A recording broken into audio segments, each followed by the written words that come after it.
Welcome everybody.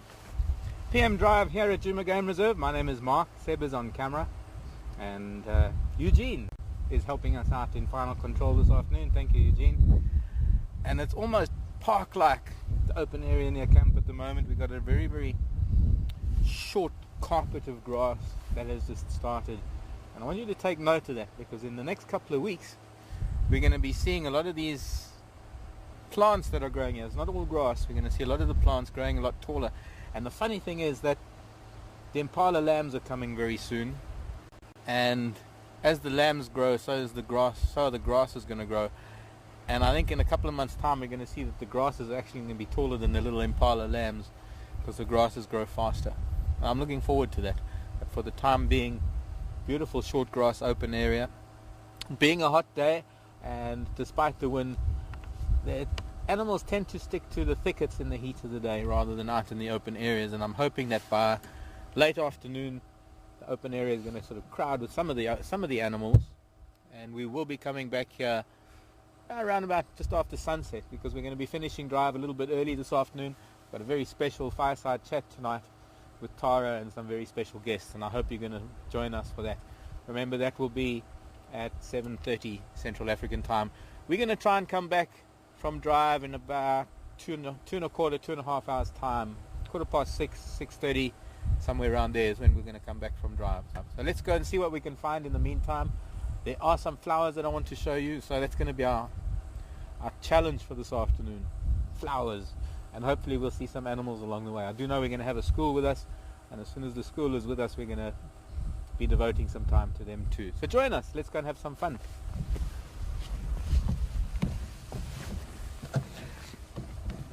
Where shall we go first? A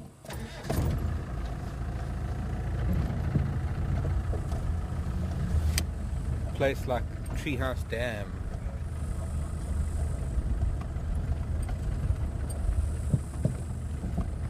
Perhaps. It is a little bit inconsistent, but it's generally coming in from the northeast. A very unusual direction for the wind to come from.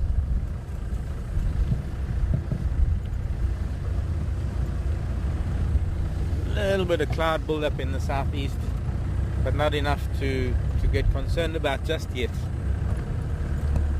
Although I have to say it's looking like sort of pre-storm cloud building up.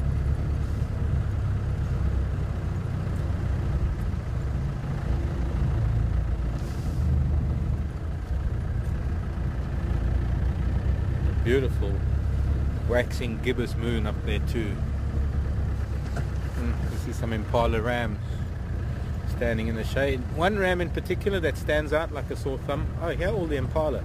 Having said they're not in the open area, they actually are. But I did say despite the wind, because the wind does change things. There's actually a nice shot. You've got those rams behind old Bo. That's the ram we call Bo. I do. Call him Bo because he's got such a deformed asymmetrical set of horns. Interesting. I've got little rams behind him having a go at each other.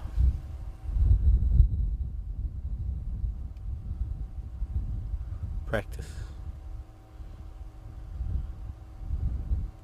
Not youngsters either, so I don't know if you noticed the intensity. When the young rams spar, they're not as vigorous as these older rams when the older rams are at it.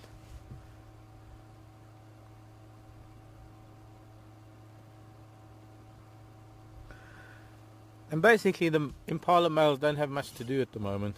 They're getting kind of bored because the females are going to start lambing soon and nobody's interested in them. So this is what they do. They spar, they get their hierarchy in order, because they've got about 6 months to go before they've got to start doing this in earnest, fighting for access to the females. We got the whole herd up ahead, and there's one female in particular that I really want to look at, and it's that one that had the huge bulge coming out the side of her tummy, almost as though she was carrying quadruplets or something. Of course that's an impossibility.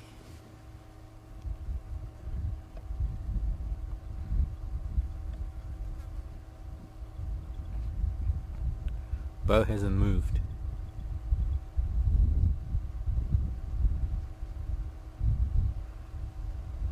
With all this activity behind him and he's just not budging.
Now, the reason why Eugene is helping out this afternoon is because Tara is waiting to receive some of our guests for Fireside Chat this evening, so that she can, well, meet them, greet them, and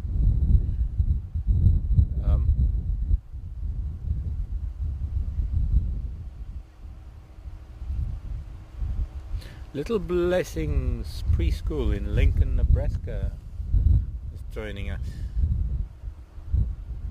Will be or are already.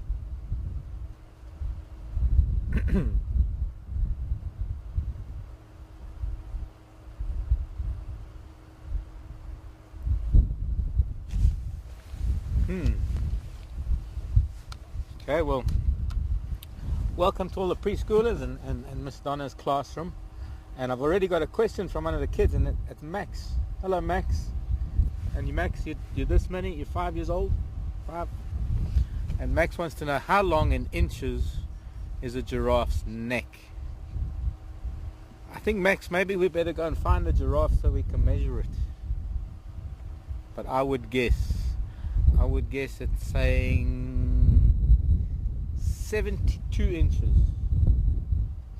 65 to 75 inches between, depends on whether it's a male giraffe or a female giraffe, but I'm guessing anywhere from even a small female giraffe at maybe 50 inches or 55 inches, right up to a big male giraffe that might be 72 inches, 75 inches, I think. I have to be honest, Max, I've never been close enough to a giraffe to measure its neck, but they're long. They are long. Let's see what's happening in this herd of no, what are they? Giraffe? No. Wildebeest? No. What are they called again? Maybe someone in the classroom can tell me what these animals are. Elephant. Sorry, go. Okay, so from about 60 inches, thank you, Eugene. Look how big this girl is.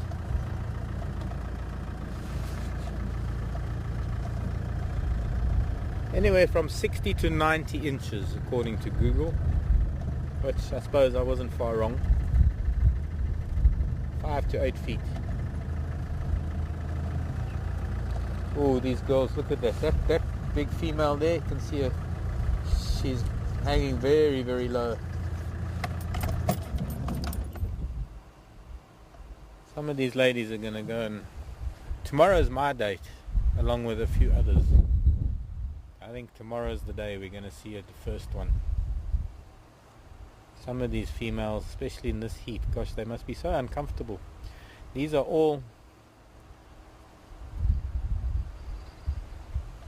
Very lazy animals this afternoon. It's very hot. Now, ordinarily when there's no wind, they would be in thicker bush rather than out here in the open, but it's a lot safer for them because this wind is so confusing for the animals, especially when the bush gets thicker, and we're going to be driving through some of that thicker bush in a few minutes, and you're going to see what it's going to be like, especially with this wind. The trees make so much noise, and it makes the animals so nervous because they can't tell where danger is coming from. And normally if there's no wind, it's just far too hot for them out here in the open, so they would be in the thicker bush during the day. But she is, that one, the way she's standing, tonight she's gonna have a baby. I'm guessing, of course.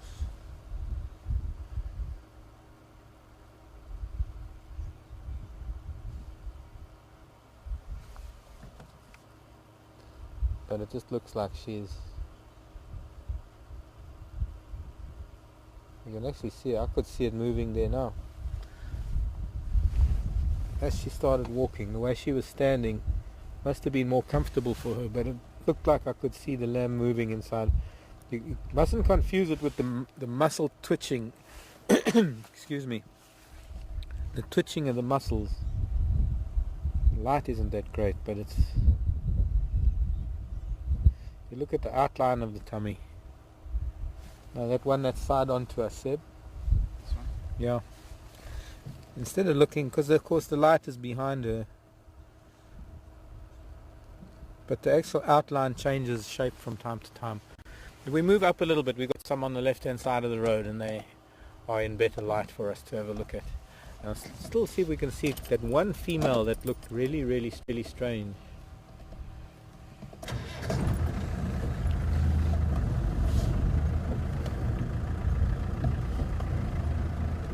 Hello boys and girls.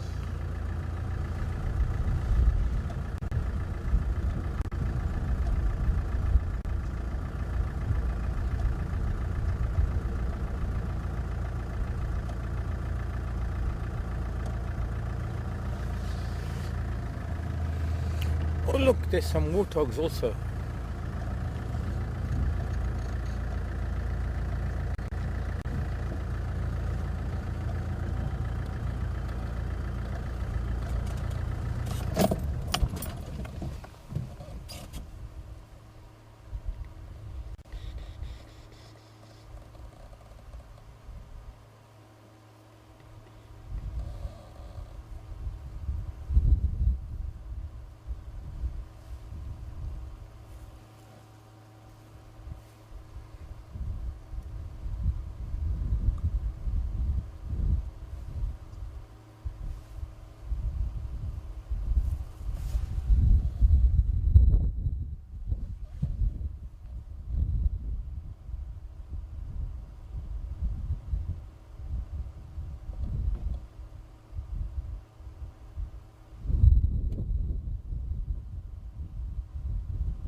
Lots of dung beetles flying around, and that is because in such a large group of animals there's probably always at any moment fresh dung landing on the ground.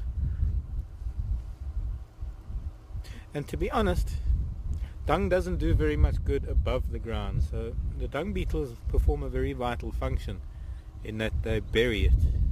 Even if they bury it with an egg, there's still a lot of it that remains, and that is like a little fertilizer ball for the plants that the dung beetle buries.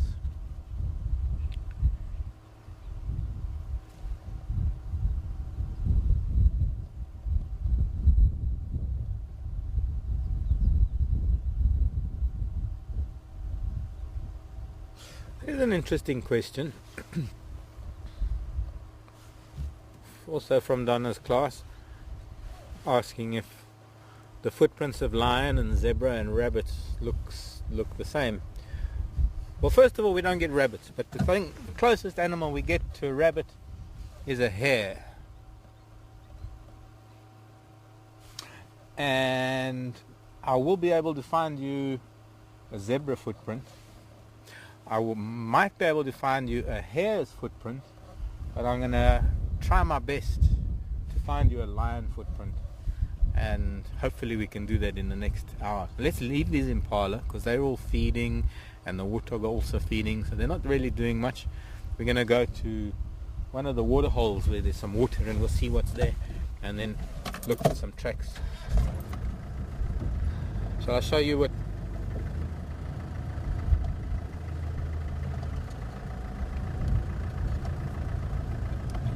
Hello Ed.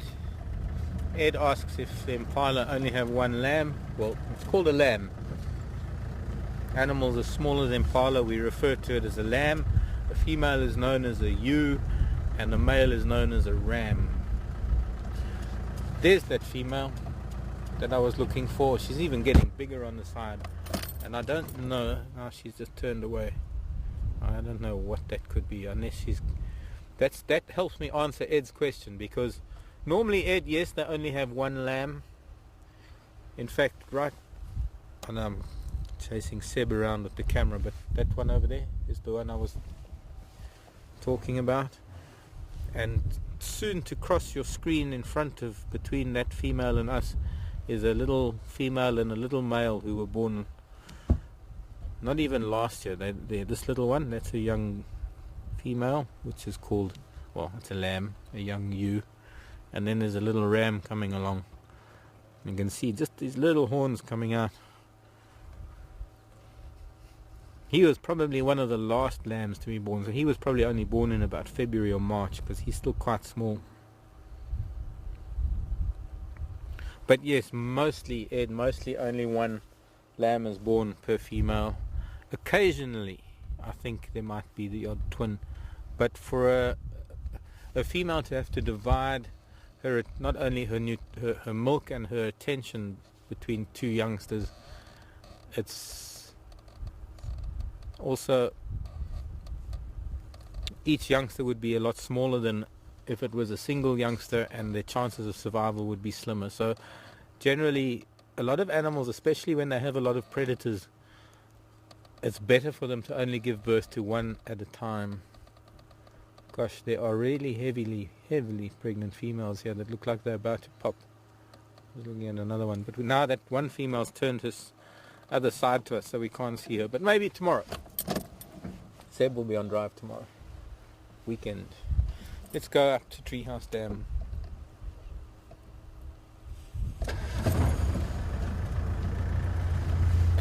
Before we go though, let me just show you, everybody, quickly what an impala track looks like. It's actually a very simple track. Now remember, all the herbivores, not all, but most of the herbivores, all of the antelope and the giraffe and the buffalo as well, they have a split hoof, and that means they have only two fingers on each foot, and that means that they only show two prints per foot. And I'll point it out to you. Where can we go? This one. Yeah. This one and the one in front. I've got both of them in shot. That one and that one? Yeah.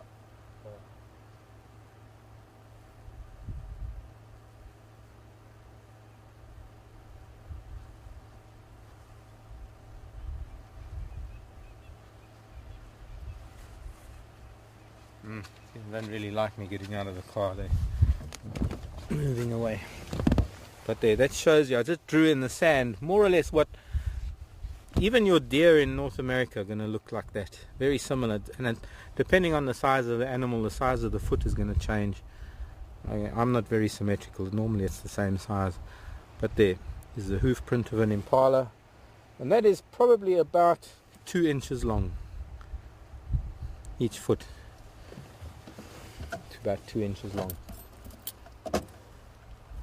Got a lovely sunny afternoon today, and a sunny afternoon is as it gets later, it's going to get better to look at tracks. So we'll go and find some. If I can't find you lion tracks, maybe I can find you something like a leopard or a hyena or another animal similar to a lion, and it can show you how different it is to an impala. But even then, an impala is different to a zebra, because An impala has got 2 toes and a zebra's only got 1 toe.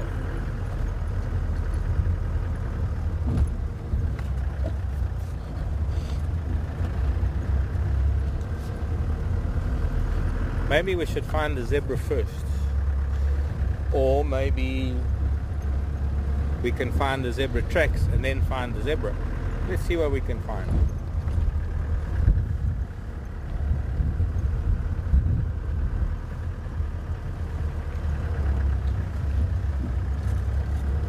Hello Max. Max again. Max wants to know. Hello Max. How are you, Max? Tell me what city you live in, Max. And well, the question from Max is, do we get lion in the southern part of Africa? We do, Max. And here in this part of the world, there have been times we've seen lion right here. But you see, lion, being the kind of animal that they are, they don't stay in the same place every day. They can't. Because if they stayed in the same place every day, all the animals would get to know where they are, and then the lion would go hungry because they wouldn't be able to hunt anything. So the lion have to move over very big areas so that when they go to a new area every day, the animals don't know that they're there, and then they can surprise them. And that's not really a nice thing to think about, that lions have to hunt to eat. But it's the way of nature, so we have to accept it. You don't exactly get vegetarian lions.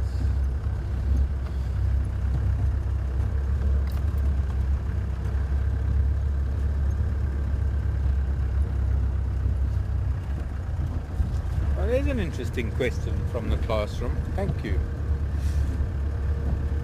Where do they do their lambing? Where do the impalas have their babies, and how do they keep them safe?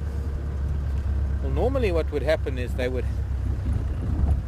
when the female is ready to lamb, she'll go into some thick bush like we have on the side here, or on this side. Actually, this side's easier to look at, not into the sun.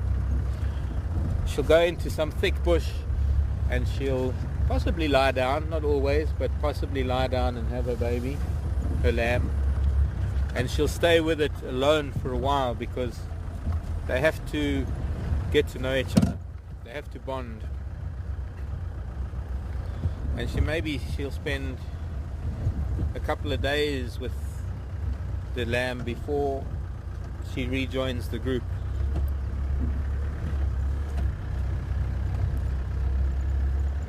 And it's a very difficult thing to keep the lamb safe, but there's an instinctive reaction of the lamb to stay very, very still during the day, because it's not eating. When it's born, it doesn't eat plants yet. It doesn't eat grasses, so it's not or leaves, so it's not browsing or grazing.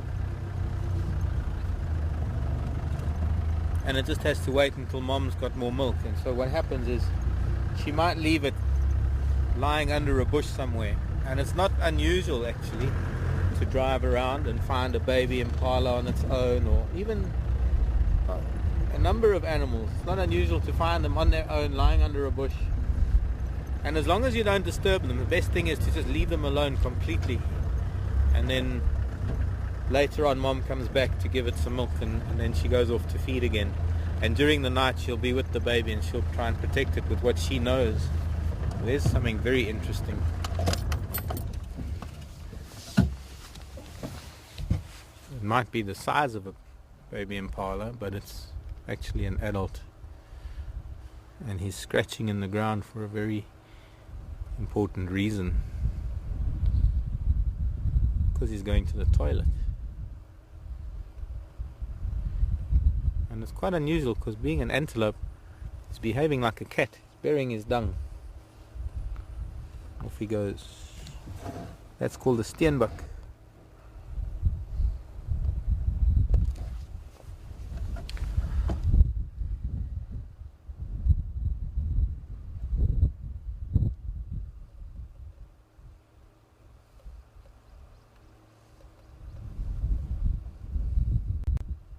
Oh, and off he goes. Then after a few days, when the impala and her lamb are they've already bonded. See, it's very important that when the female impala has a baby, that they get to know each other's voices and each other's smell. And even though they all look the same to us, they're going to look different to each other or to all the rest of them. And it's what we call bonding. It's when the mother and child need to form a bond, that even when they're back in the group, and it doesn't matter if they're 50 in the group or even 200 in the group, they're going to find each other just by saying bah. It's almost like, in fact, when we hear them in a week or two's time, when we start seeing all the lambs together, you're going to hear all this bleating, and it sounds like lambs. And each one has a very special voice. It might sound the same to us, but the mothers know what their child sounds like, and the child knows what their mother sounds like. And for that to happen, they have to spend time alone. But when they do come back to the herd, what happens is all the youngsters stay together in a nursery group. So almost like all of you kids together in your school.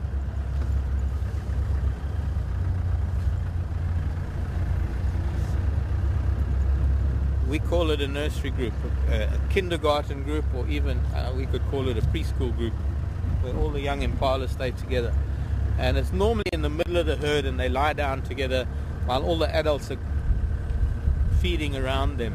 And that is what keeps them safe, because the adults are very aware of predators, and they're able to keep the young ones relatively safe. But even though they're quite good at it, there are always going to be times when the leopards or the hunting dogs or some of the predators are going to be able to get some of those little impalas. It happens. It's sad, but it does happen. There are even snakes here that will eat baby impalas. Big pythons.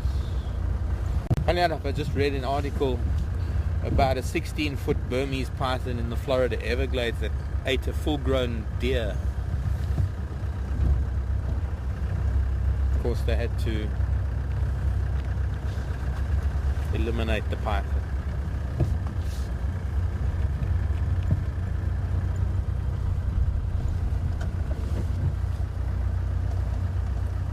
Isabella, who's 4, wants to know if any of the zebras are pregnant.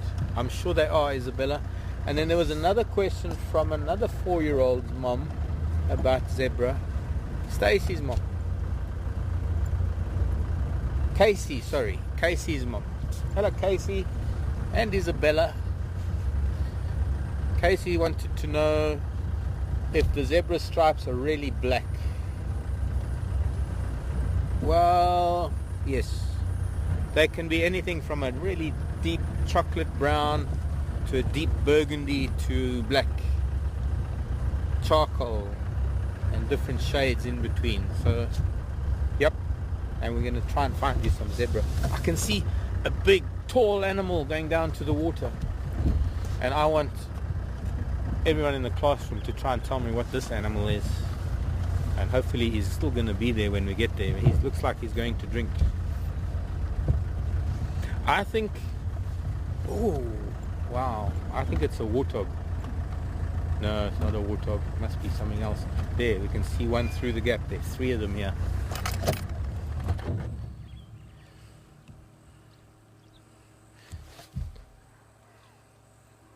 There, I've forgotten. Is that an elephant? No, it doesn't have big enough ears. Maybe it's a kudu.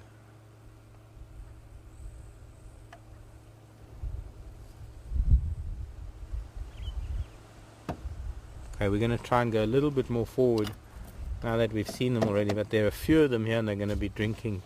And it's really special to watch them drinking.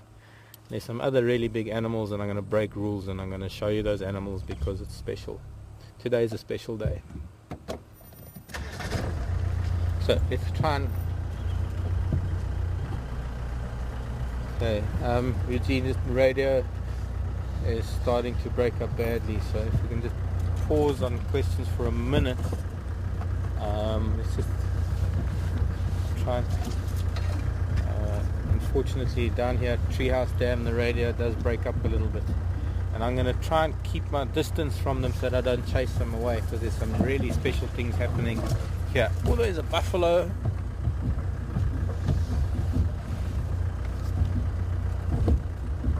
Three of these and four of those and one of those and one buffalo. It's a really special afternoon here at Treehouse Dam. Wow. We don't have two buffalo, three buffalo. Okay, so three buffalo. I still can't remember what those tall animals are. Hang on, before, sorry Seb, let's go forward a bit. Okay, there. Can't really see the buffalo, but they might move. The most important we're going to look at first are, there's just the horns of the buffalo.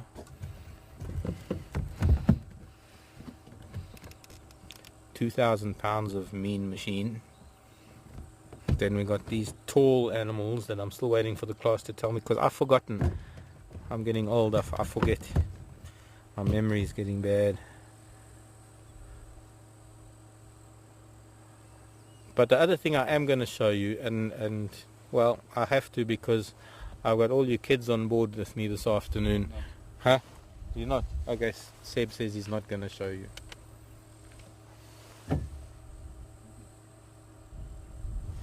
I mean, today of all days, because we're having the fireside chat this evening. Okay, Seb says he's not putting them on camera.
Hopefully sound should be back.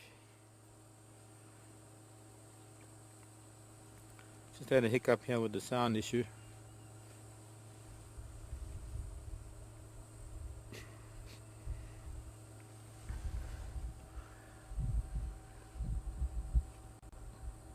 And with the current crisis with rhino poaching and the decline in rhinos, we haven't been showing rhino on camera, and for very good reason. We're all very worried that something is going to happen to the rhino if we show them on camera, and it's sad that it gets this way. But I think because we have the class with us today, and particularly because of the fireside chat that we have tonight is for rhino conservation, and I think that under the circumstances, just for now, for today and today only, and especially because we have the class with us.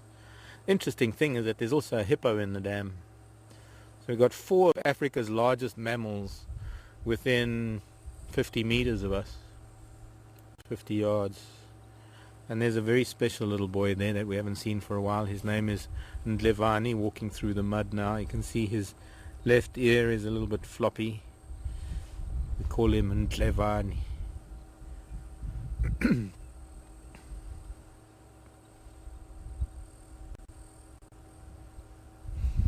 Then there's this big bull that's coming up to us now. We saw him fighting a chelapan a little while ago. He's got that big scar behind his right shoulder.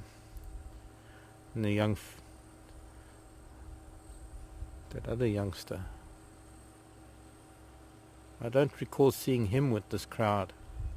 He's new. That one on the right, front right.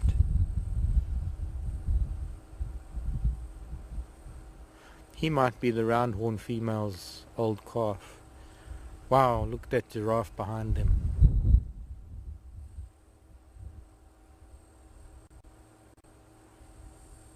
I remembered its name.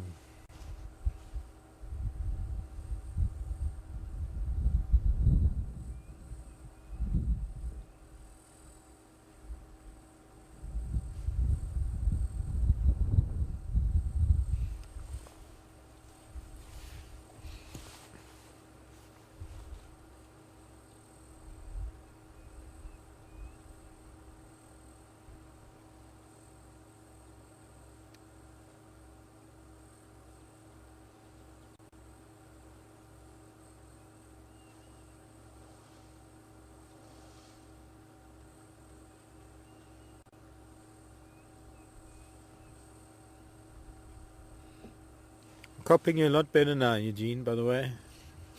Anything's coming through.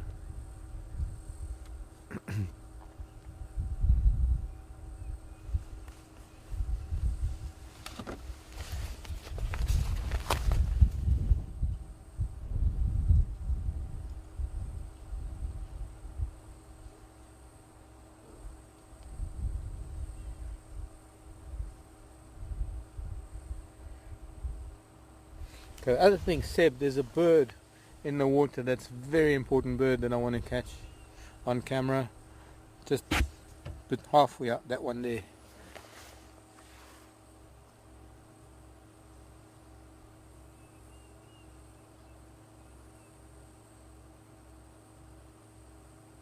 I think it's probably the first time I've ever seen that bird here at Djuma. And I'm hoping it's going to turn its face.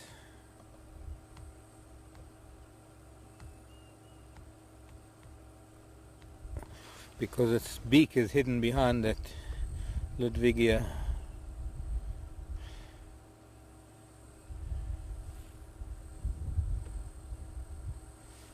Come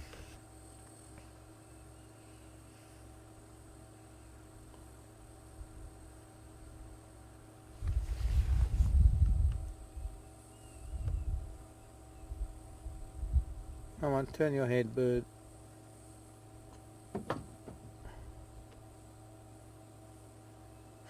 Okay, for those of you viewing and doing our checklist challenge, there's enough of a view of that bird to see its bib to give me an ID, because I need that bird on the list.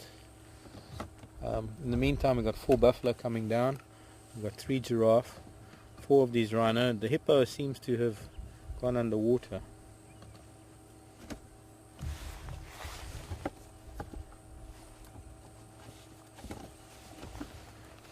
And 3 of these rhino have decided to flop down in the mud. You see, kids, these rhino, they get very, very hot, so they need to lie in the mud, in the water, keep themselves cool.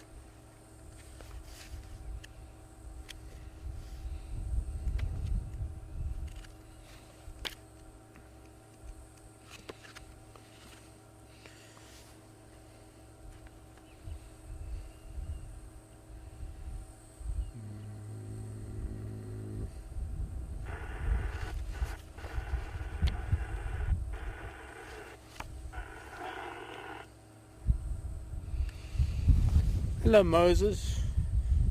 Have I ever seen a black rhino? Briefly once or twice. I've seen their tracks, I've been in their area, but where my brother-in-law and my sister used to live, once upon a time, saw black rhino. But I've never really lived in areas, Moses, where black rhino live, to have been able to see them. By the way, those giraffe, those were 3 boys, those were 3 youngsters, those were 3 young male giraffe that we saw here. And they're moving off slowly. 3 young teenagers, naughty boys, up to no good, no doubt.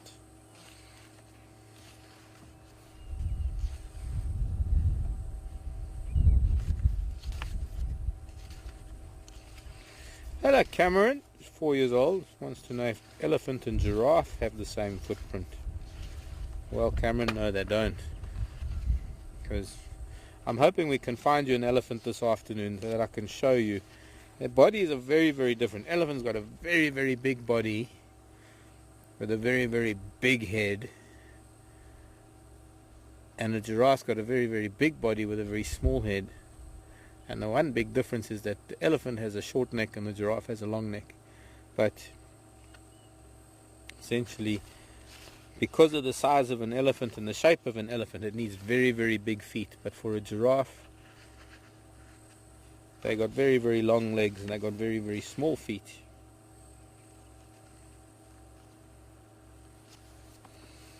And if that rhino wasn't in the way, we'd be able to see that bird. But a giraffe's footprint is like a giant antelope footprint, because a giraffe has only got 2 toes. An elephant, doesn't really matter how many toes it's got. Well, essentially an elephant has got 5 toes, but you don't see the different toes. An elephant has got a big muscle around its foot, so you just see one big round footprint with an elephant's footprint.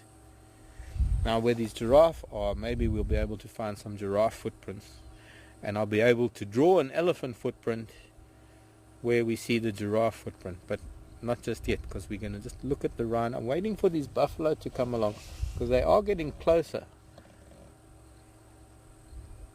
And I think that, oh, and there's even some impala coming to drink now.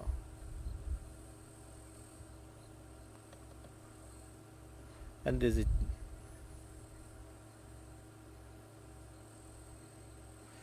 Okay, let's stop with the rhinos. Viewers are getting upset that we're showing rhinos now.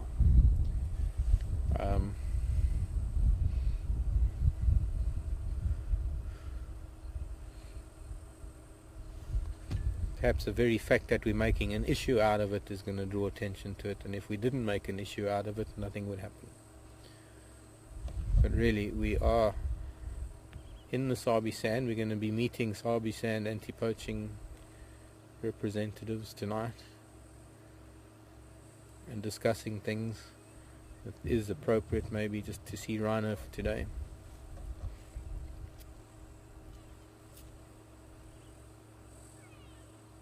It's just really, really sad that we get to this point in time when we've got 4 and 5 year olds across the world that in person will never get to see a rhino in their lifetime, and it's doubtful at this stage of human intervention whether they're even going to be rhino for their children to see, that we can't show them rhino. I'm sorry, it's my opinion, and it's, well,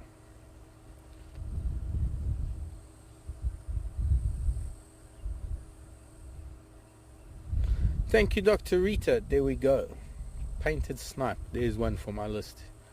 I haven't seen a painted snipe for quite some time, and it's... Watch out your hat. My hat. My hat's always in the way. Le Bouche. Thanks, RC. I knew RC would get it, and Patricia and Kenneth. Same answer. Painted snipe. That was a female, by the way, I think. But yes, very clearly a painted snipe, even though I didn't get to see her beak very well, because the snipe has got a very long beak. You know, one of the most amazing things about the snipe is the male's territorial flight display. And the first time I ever heard it was in the Okavango Delta, and it sounded like a miniature helicopter. but he only flies at night, and he flies around his territorial water, and he makes his wings vibrate so much that it sounds like a helicopter. Sorry, Eugene, who was that in California?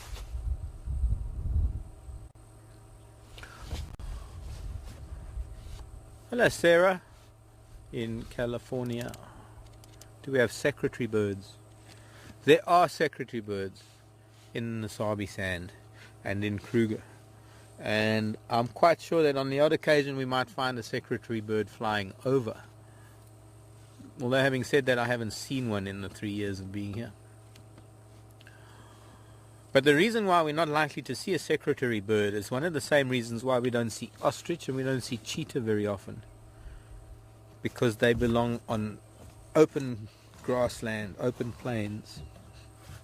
The same reason we don't see the likes of the Kori bustard, because they live on the open grasslands.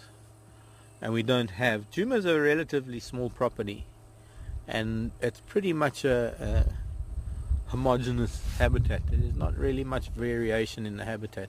We have a couple of open areas. We've got the big open area that is near camp. We have the open area that's called Impala Plains, and an open area near Sandy Patch, very small. And we've got a little bit of an open area up on Cheetah Cut Line. And funnily enough, those are the areas that we have seen cheetah or ostrich. But it's not the kind of open area where they can stay and live happily. They will use those areas passing through from one open plain in the north to another open plain down in the southeast or to the east. And when I'm talking about an open plain that is perhaps the size of the whole of Djuma. It's the kind of open plain that those animals need, including secretary bird, to be able to successfully hunt and breed and raise youngsters. Djuma is a little bit too closed in terms of the bushveld that we have here. The trees are too dense for those open plain animals, which is actually quite amazing, because essentially these rhino are open plains animals.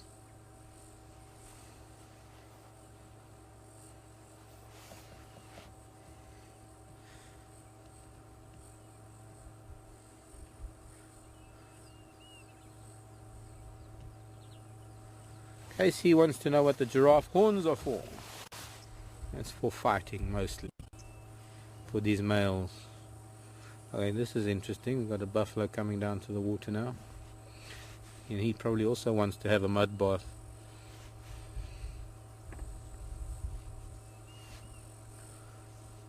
We need to just move so we can see those giraffes, because there's a giraffe coming back to drink too. And it all started with wanting to watch giraffe drink and seeing everything else. Let's check on the radio who's out. 2. Any stations out on drive?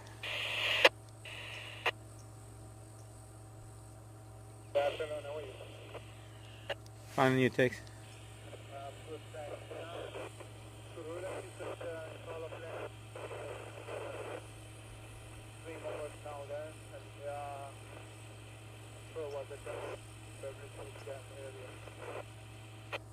Sorry, what's it before, Zook?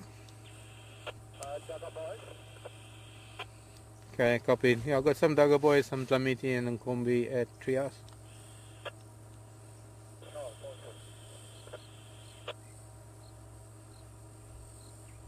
Let's try and move and see if this giraffe is going to drink.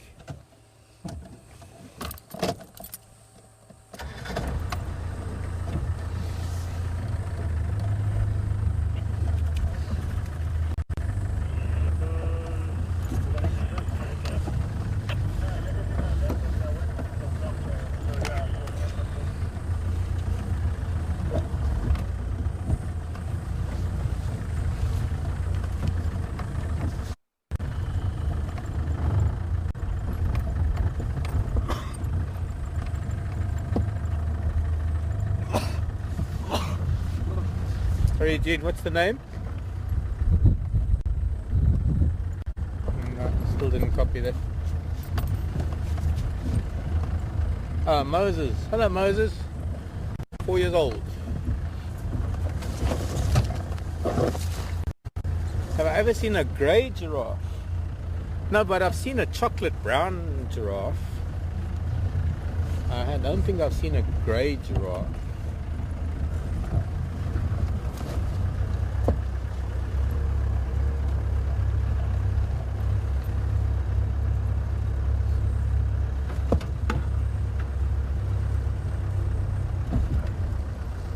Okay, well, we're back into bad radio signal right now. Oh, there's a heron too now. So much happening here today. 2 Egyptian geese, grey heron, water thickney. Giraffe's not going to drink. Bless you. So, The place is on the southern side, and then what you can do is you just can switch behind me, and as soon as you see us, you'll get a visual, but he's flat at the moment.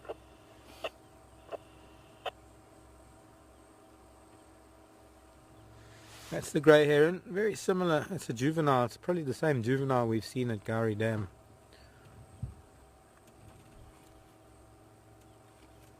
Very similar to the great blue heron in North America. Similar in size.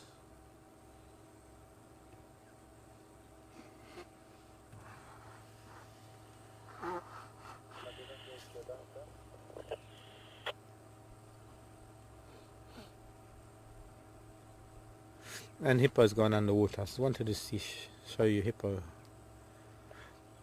Really amazing to see so much happening here at the dam. Other thing I'm looking at on the other side of the dam are the weaver bird nests. There are 2 there now.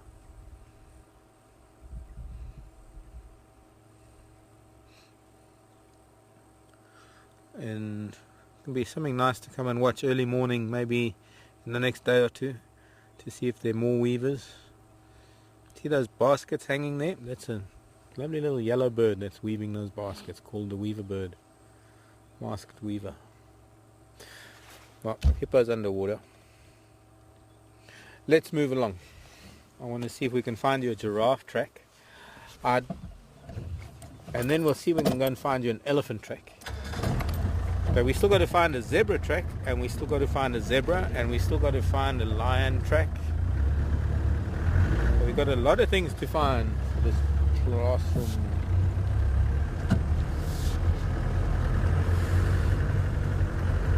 Preschool.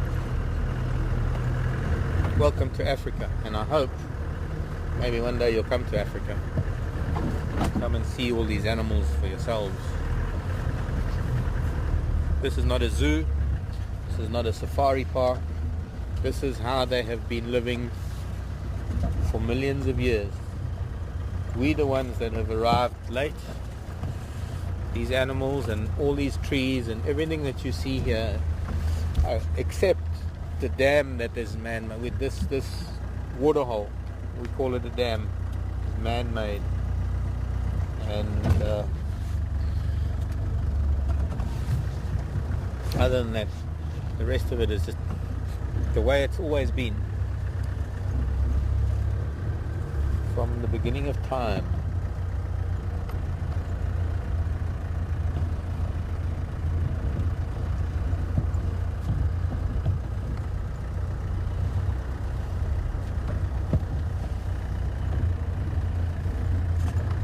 See if we can find you a giraffe track. See, this one young giraffe is actually on the road, so we should be... No, he's not. He didn't touch the road. Can you walk on the road, please? I'm sure we'll see a track on the road. They must have come from the road.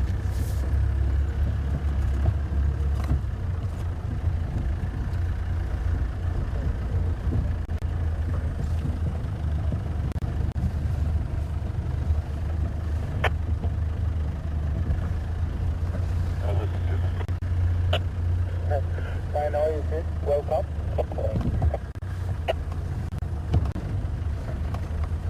Hello, boys. I don't know where they came from, because they're maybe further back there's some track. been a tortoise here.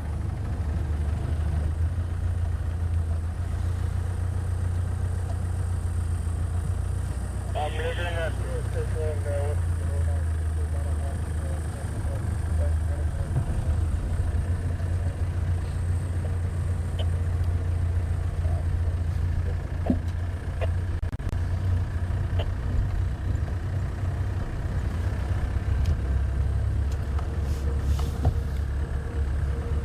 The idea would be to try and find where the giraffe came from. And they didn't come from here because there are no tracks in the road. We're going to go back to the east, see if we can find some of the tracks further back. Go ahead, Orbs.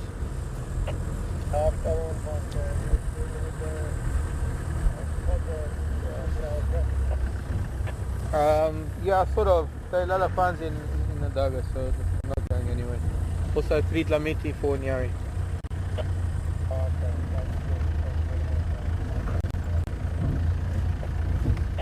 Yeah, copied. Also 1 Mvubu and 7 Mala. And 2 Egyptian goose. And 1 painted snipe.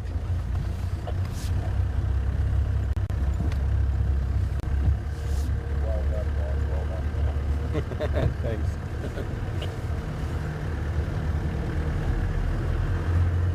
And a grey heron.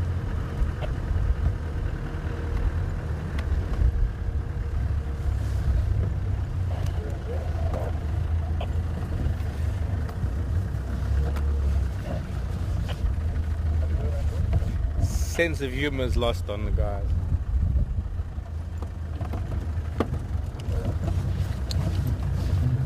So the giraffe are a herbivore, which means they eat plants. I suppose you could say they're vegetarian, but you can't call a vegetarian human being a herbivore, they might get offended. And although they're not an antelope, they are similar in the way their feet are, in that they only have 2 toes. So when we're going to find a giraffe track, and we're going to see they have 2 toes.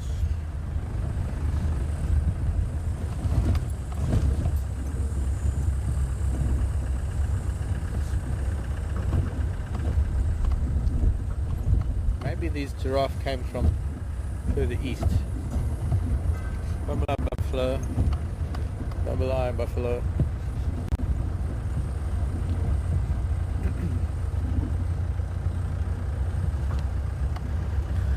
We're actually getting into the best time of the day to look at tracks. You can't look at tracks at times, say between, even more buffalo coming to the dam. Excuse me. Very difficult to look at tracks between the hours of, say, 10 o'clock in the morning and about 4 o'clock in the afternoon, because the sun is too high. And the reason why I say that is because when the sun gets lower, it casts a longer shadow, and even the smallest track, the fact that it is a track means that part of it is going to throw a little bit of a shadow. No giraffe tracks. We'll have to find out where they came from. Maybe they came from the other side.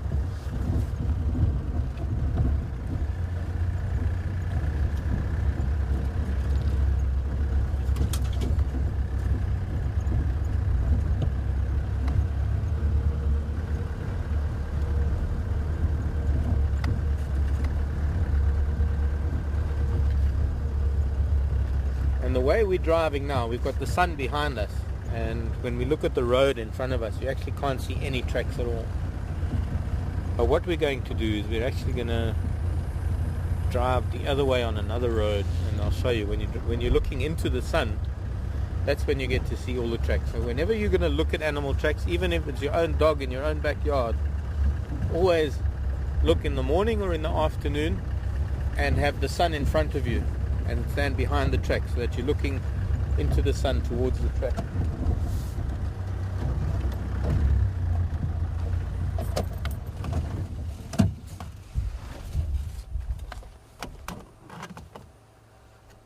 Don't jump away.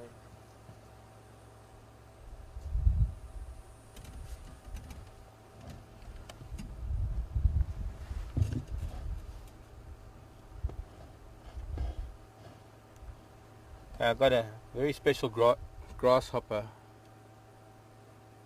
peeping out from my hand.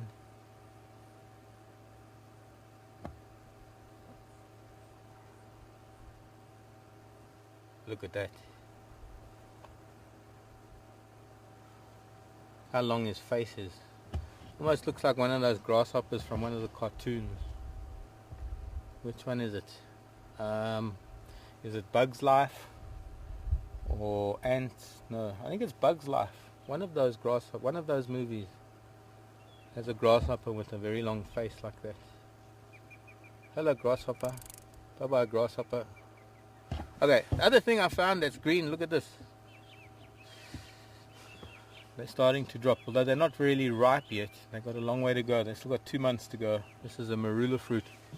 Come off of this marula tree above us in the heavy wind today. At the moment it's the same size as the nut inside, but it's very, very soft because the nut hasn't developed into a nut yet.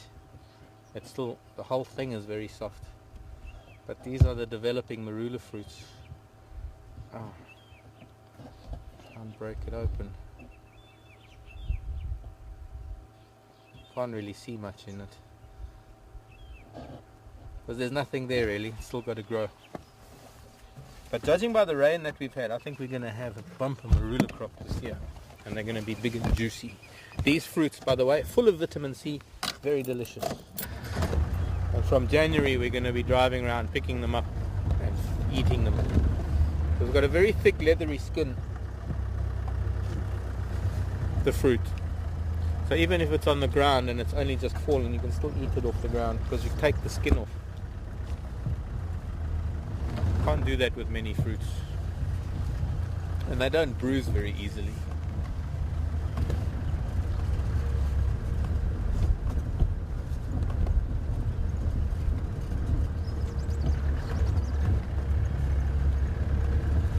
So, let's see if we can find some tracks over here. Going to go back up this road past the dam again, just in case this is where the giraffe came from. See, now we're going back towards the sun, so we're going to be able to see the tracks a lot easier. Easily. A lot more easily. A lot, you know what I mean.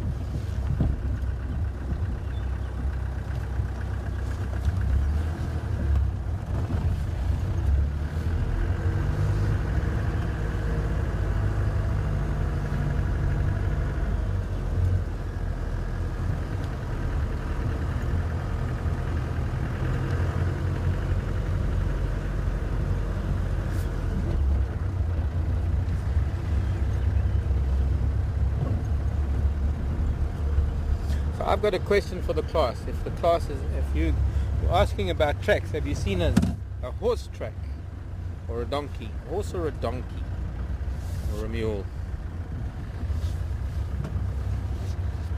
Because that's very much the same as what a zebra's track looks like. And I've got no doubt that I'll find you a zebra track. Right now I'm trying to find you where these giraffe came from to find you a giraffe track.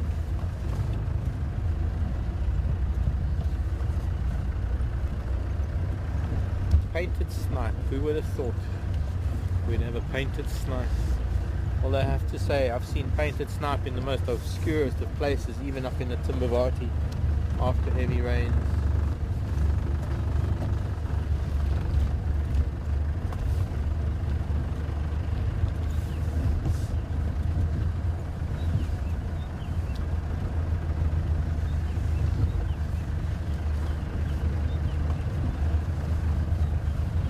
As we come past Treehouse Dam again, we'll see how it's changed. We've got some buffalo in the water now.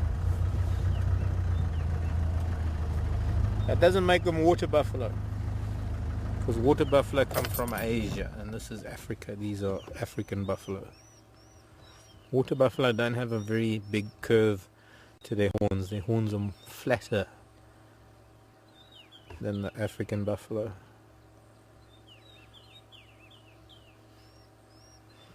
And it almost looks like they're chewing gum, but they're just chewing and re-chewing grass, chewing it over and over and over. And okay.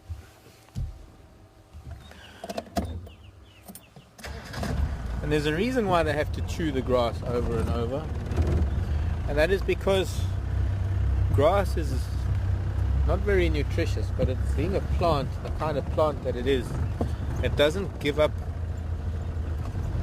its nutrition very easily,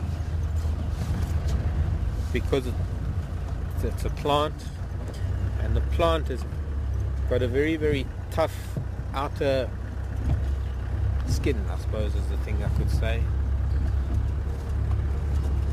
It's hard for animals to digest. It's called cellulose, and it makes up the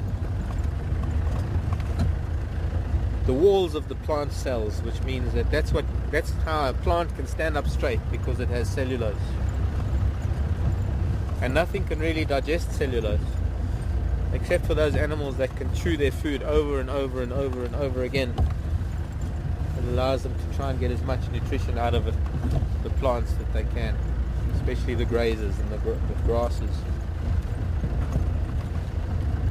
So it just looks like they're chewing gum, bubble gum. Imagine if a buffalo suddenly blew a big pink bubble.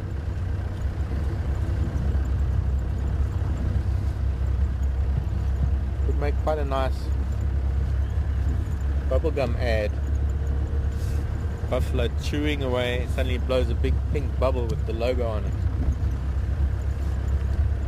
Or a giraffe, for that matter.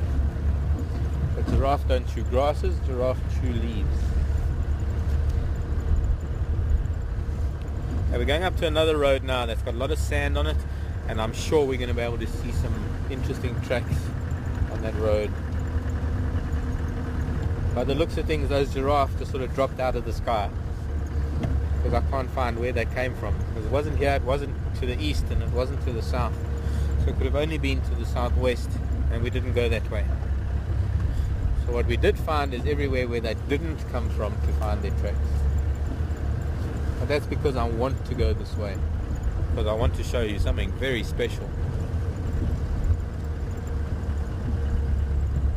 Royalty. We're going to see if we can see the Queen of Djuma.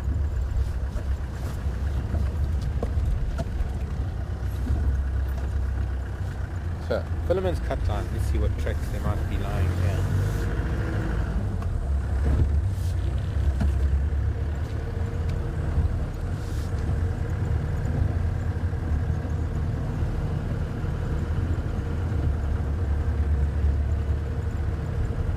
You know, it's been a long time since we've had such a wonderful few minutes at one of the dams. So many animals. And that was... how many? 3. Rhino, buffalo, hippo, giraffe. 4. I can't count. 4 of Africa's biggest animals. The only one missing was the elephant. And the southern right whale, but I think we're not going to see any southern right whales right now. We're a little bit too far from the ocean, unless one jumps very, very high. Sorry, Eugene, go.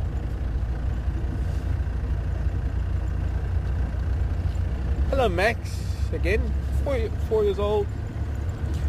May the 4s be with you, Max. Where in Africa do zebras live? Here, one of the places. Zebras live in a lot of places in Africa, and in a number of different places you get different kinds of zebras.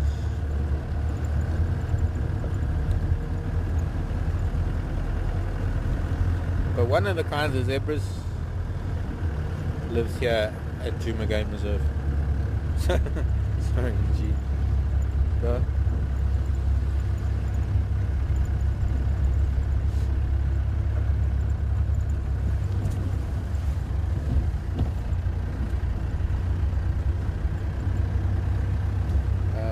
Thanks. Just received a picture from one of the viewers of a baby elephant in Japan. Thanks very much for that. Was that Joanne? Pan. Carol. Gee, where I got Joanne or Pam from? Thanks, Carol. Carol sent me a picture of a young elephant given an artificial leg in Japan. Thanks for that. I'll look at that when I get back this evening.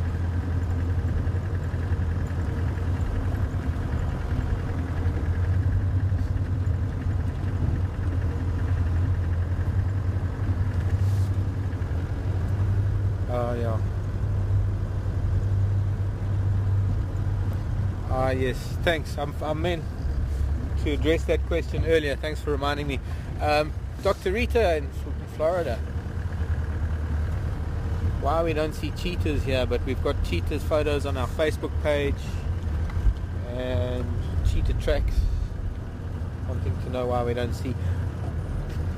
Kind of what I was telling you earlier is that we don't have the open air. We don't have the habitat of cheetah. Excuse me. Got a frog in my throat. We don't have cheetah habitat here. We do have areas that cheetah use as a corridor to get from open areas in the north to open areas in the south. And funny enough, this road that we're on now and this little open patch of ground that we're coming through is one area that we have seen cheetah.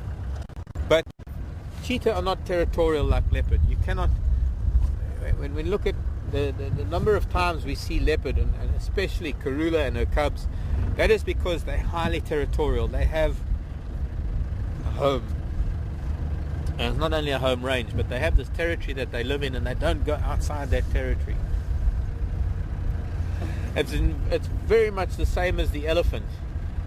We've had a number of people asking questions the last few days, where have all the elephants gone? And it's not that the elephants have gone anywhere. It's just that we have this really, really small piece of land in such a large wildlife area.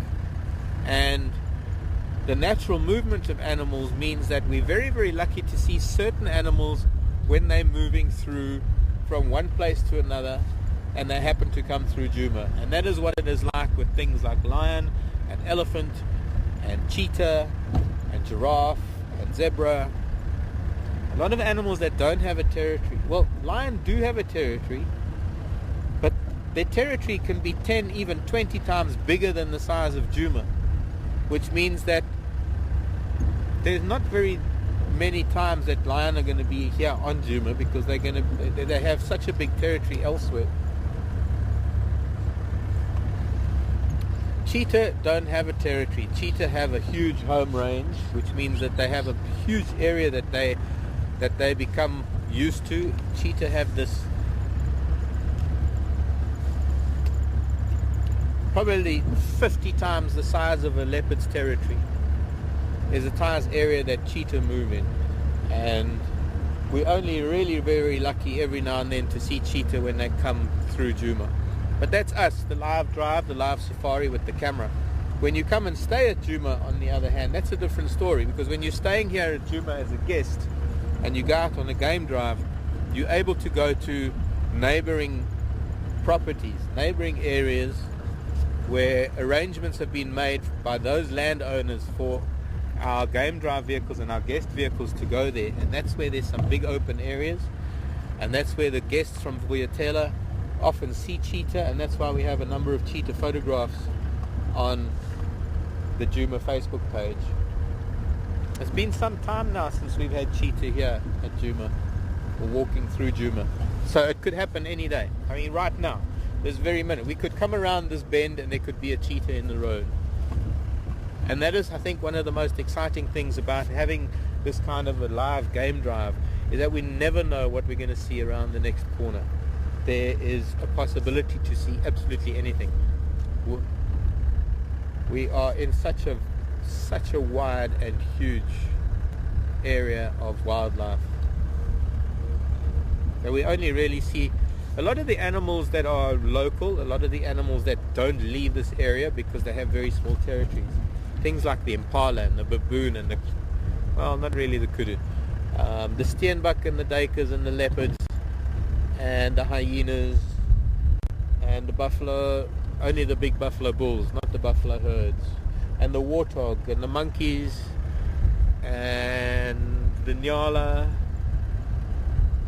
A lot of the animals don't ever leave this area, so we see the same individuals, but a lot of the animals that we might see are just animals that move through. So at the moment we're looking for zebra. We've seen some giraffe.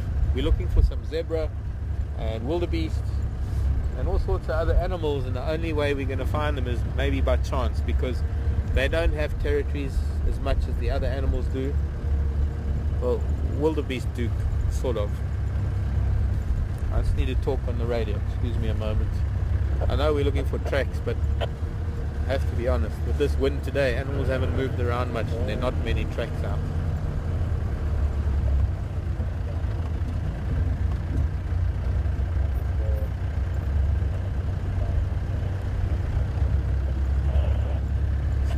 Speak up, boys, speak up. Any station with Ingwe?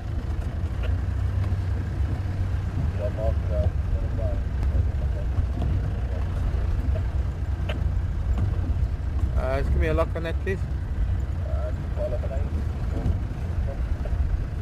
Okay, copy, thanks.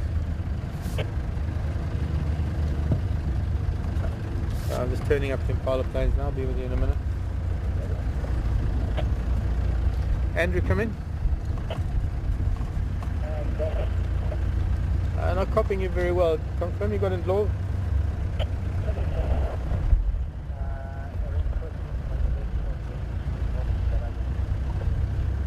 Okay, thanks.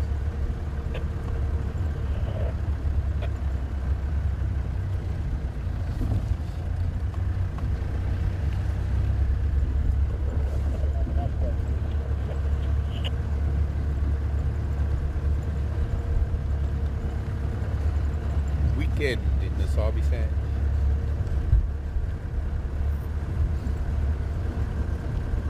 And now we're just going to take a few minutes off of looking for tracks, and we're going to see a very special animal.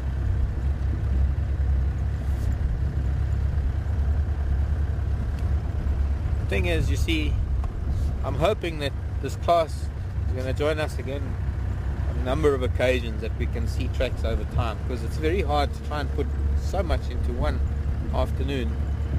And well, we've seen some wonderful animals already, but I think just to crown it, just to put the cherry on the top, we're going to find you a very special animal. We're probably resting now because it's quite hot.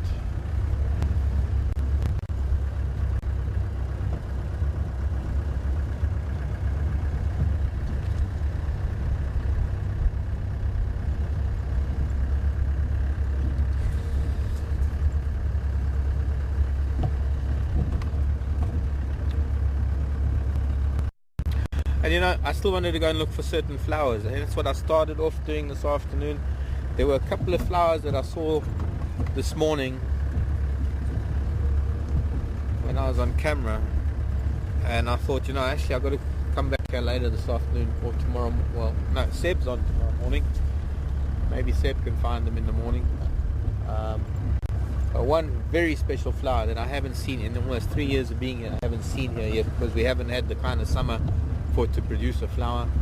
We've only seen its leaves.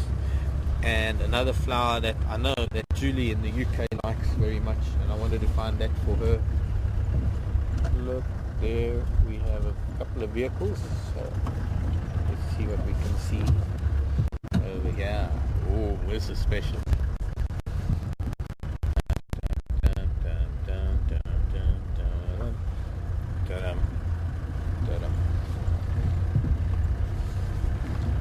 We still got about an hour of daylight, so we still got time to look for tracks, and we still got time to go and find some flowers. I don't think we'll stay here for too long.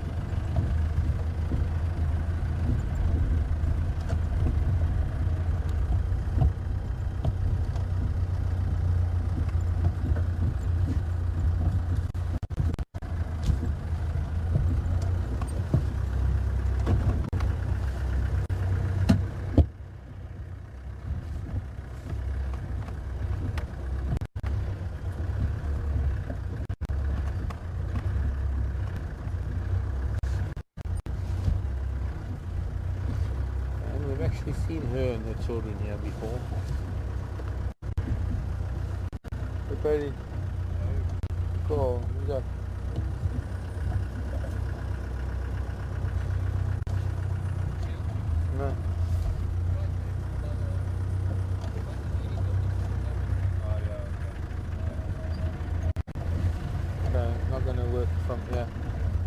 go around where Sydney is.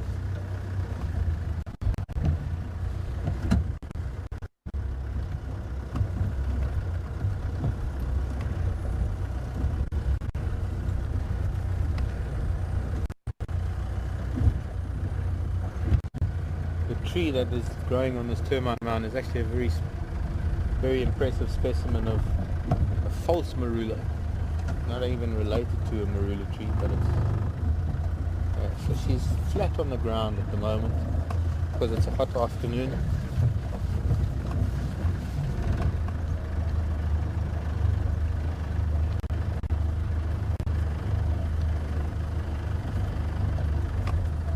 That good, Seb?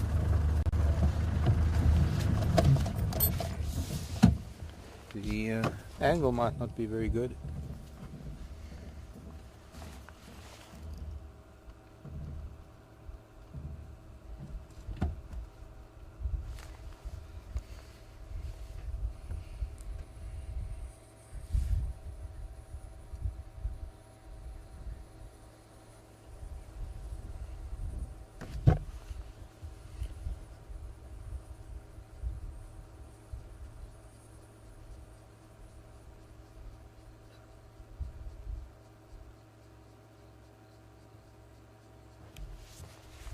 Hello, Christine. Question from Christine asking if it's only me that looks out for animals or also the camera person. No, we both do.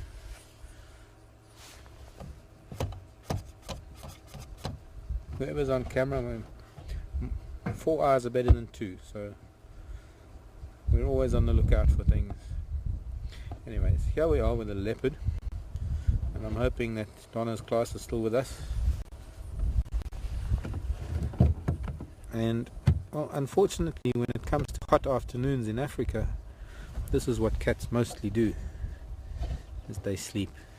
And there's a reason for that. It's not about being lazy, it's all about saving energy. And the reason why they need to save energy is because they have to run after their food. Their food doesn't stand still. Imagine if your mom made you run after your plate of food every night. You'd also end up sleeping all day. So it's no excuse if you're not playing out in the garden and running around, because your food isn't moving, so you should be spending energy. But for the cats, like lions and leopards, they will hunt in the cooler times of the day. And in the heat of the day like now, they're just trying to conserve energy. And I'm told this is Karula. I'm seeing a lot of fluff on the tummy there, but she was walking this way this morning. Tara was with her.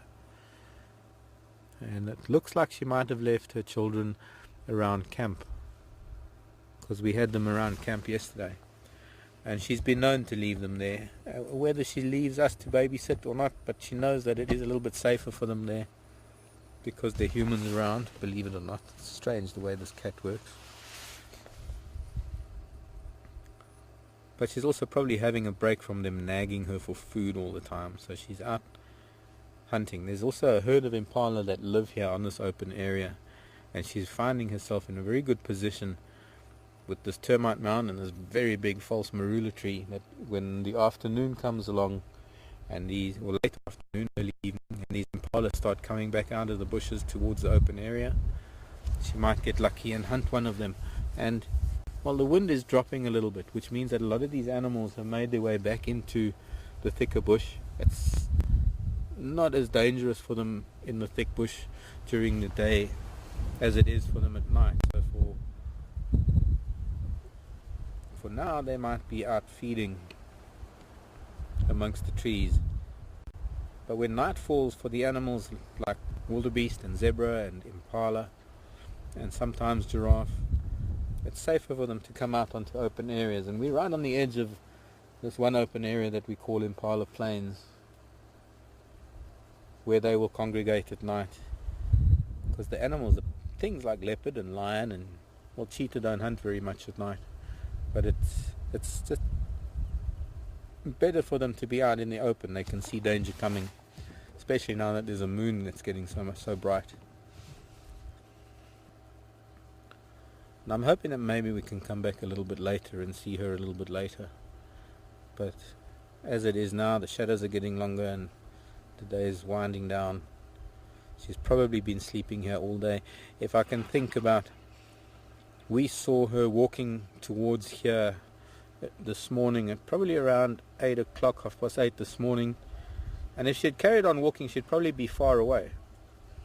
Which means that I'm thinking that from about 9 o'clock this morning, 9:30 this morning, is when she reached here, and so she's been sleeping for most of the heat of the day.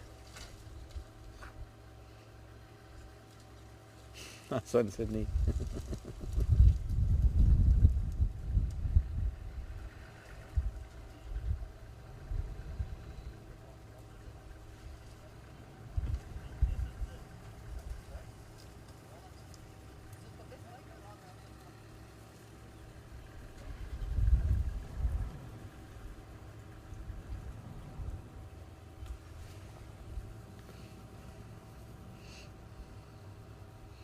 We can move a little bit now and go and see her face. Maybe we'll get a view of her face. And then I want to carry on, maybe see if we can find you some tracks that we've been talking about. I know the whole afternoon was supposed to be about tracks, but I can't help it. We've just had so many things to be able to see.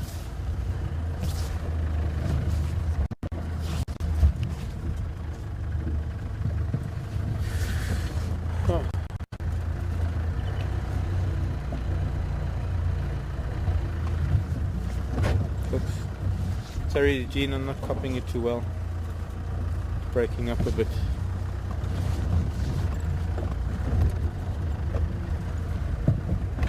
Oh! Tree leaning over the way it does.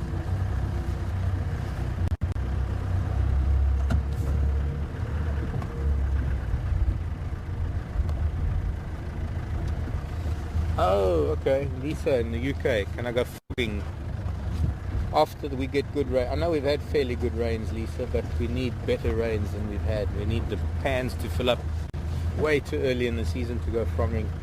What we need things like Chelapan, and we need the water holes and the mud wallows full of water, and what we call the crash breeders. We need them to be well into their breeding season for us to go frogging. Now it looks like this leopard might not even be, well, it is. It's not even reacting to us, and that is because she's quite used to the fact that we're not a danger to her, and she also knows from growing up the way all leopards and lions grow up here. She knows very well that we're not food.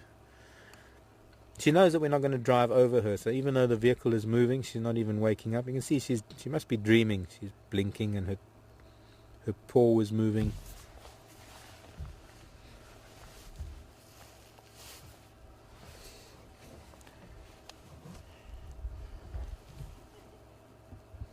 Look at that, paws twitching.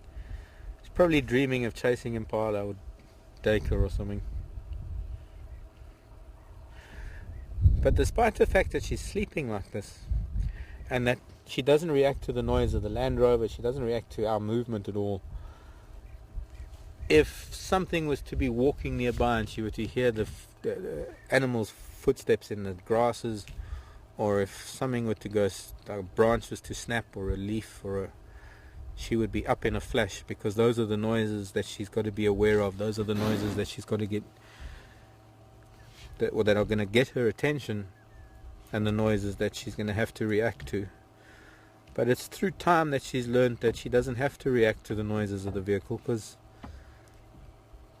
it's incredible that she gives us this amount of trust. She trusts that we're not going to drive over her. She trusts that we're not going to chase her, and that is because we try and behave the same way with them every time we see them.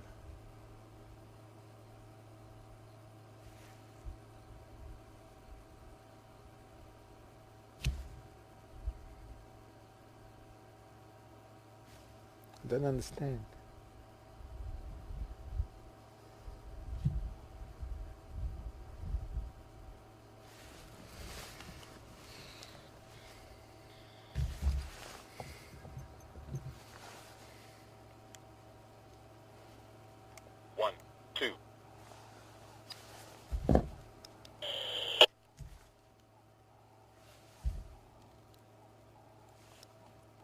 What's it, Joe?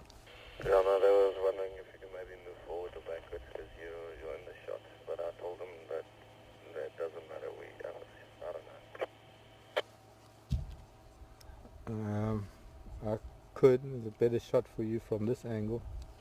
Okay, let me just think that. It's not my fault he's in a bad angle for the shot. People telling me I must move. They don't have a shot. There is no shot.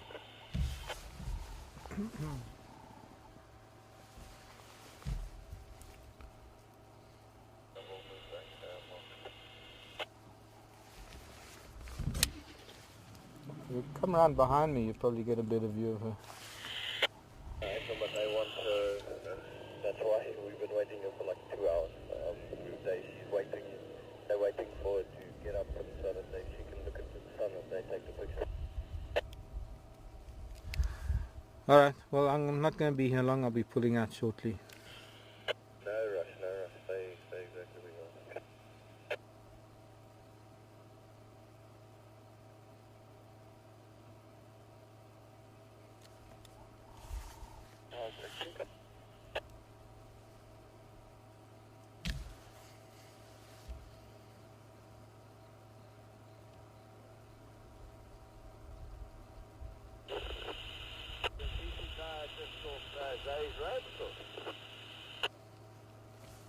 Yeah, it is, Sid.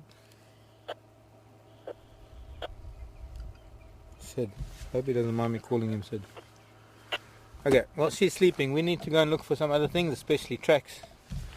And maybe elephants and things. So let's move along.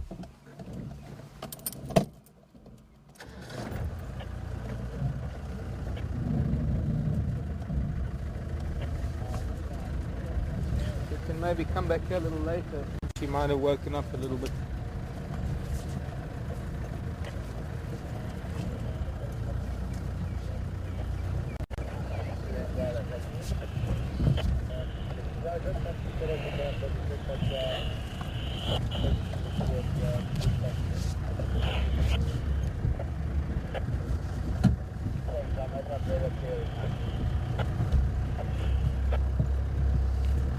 We'll go up Impala Road, Impala Plains, and head up to the north, see what we can find from that part of the world.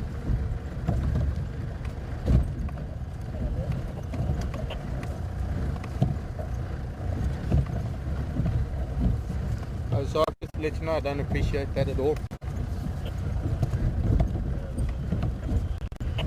Now this is Juma.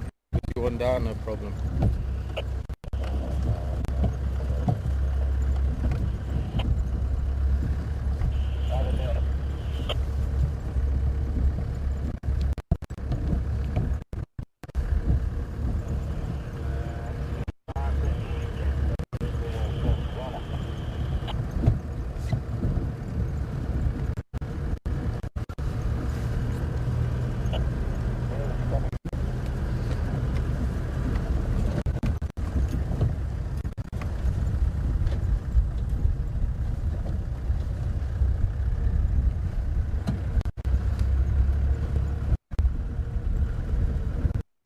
Such a beautiful afternoon,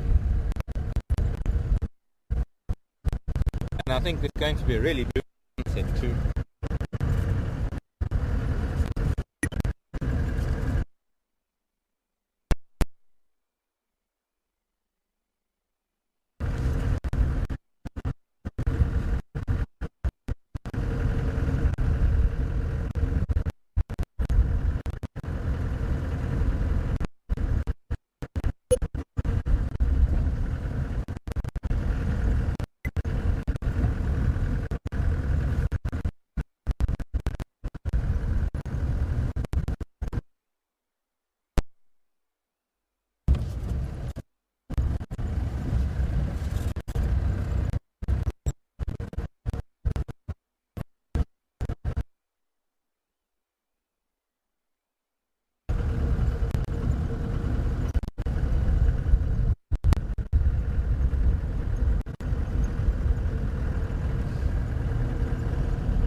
tracks. We got to look for zebra, and if we can find a lion track. I'm hoping the classroom is still with us. You guys are still with me. Eugene, maybe I can copy you better now.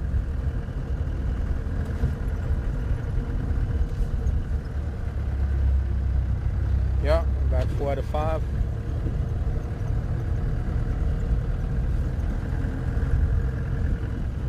Okay, that's a pity. Classroom said goodbye. Well, I was happy to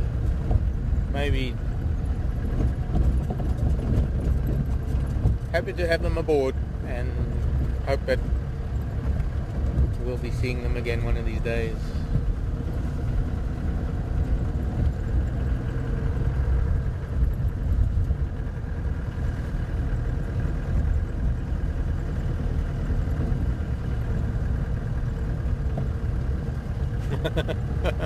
Hello, Jennifer. Jennifer's saying it looks like Karula's lying in a way that her head is lower than her body. Wouldn't she get a blood rush to the head? Well, Jennifer, I don't know if you've ever seen or if you're familiar with domestic cats. Cats find the oddest positions. And yes, I guess she could get a blood rush to the head. I don't think it was that much of lower. I mean, she was lying on the slope where her head was actually on the higher edge of the slope than, because her head was on the sort of, I suppose you could say, the eastern side of Impala Plains, and the Impala Plains slopes to the west. So it could well have been that it was an optical illusion caused by the fact that I was parked in such a way that made the angle of the camera different. But having said that, I've seen leopards sleeping with their heads lower, and yeah, I guess maybe they do get it, and I suppose eventually they do have to move position. Interesting question.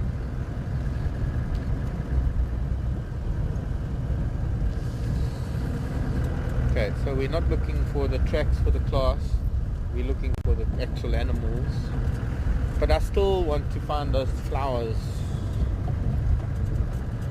My biggest fear is that in 2 days' time, when I'm driving again, those flowers are not going to be around anymore. Although the one looked like they were the first blossoms, and there were still a few more blossoms coming, and the other one that I really wanted to find this afternoon is the first of a species to be flowering. So I have no doubt that in the coming 2 weeks or 3 weeks, we're going to see a number of that species flowering.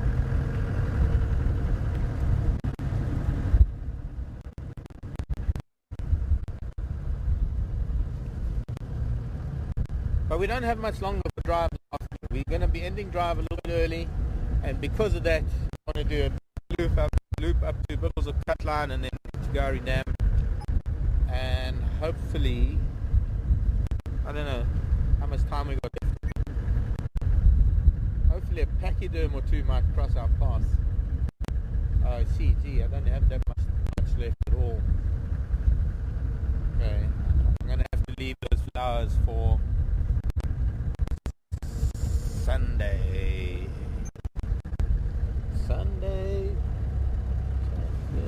Hello, Paula. I see the sun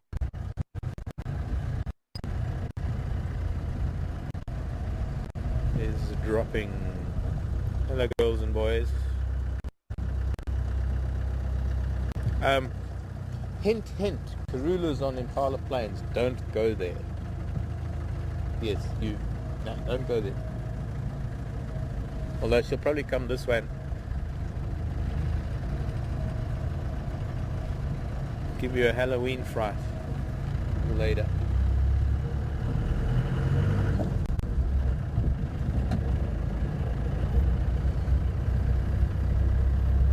Okay, I'm not going to make it to those flowers that I wanted to go to.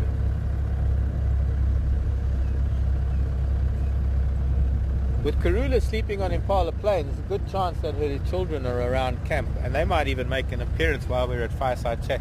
Wouldn't that be nice? Tara sitting around the fire with her guests, and Shavinzi comes up and says, "Hello, what you doing? Got room for me?"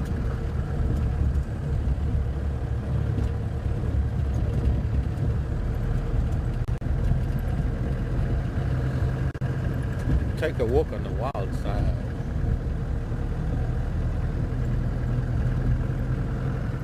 Said,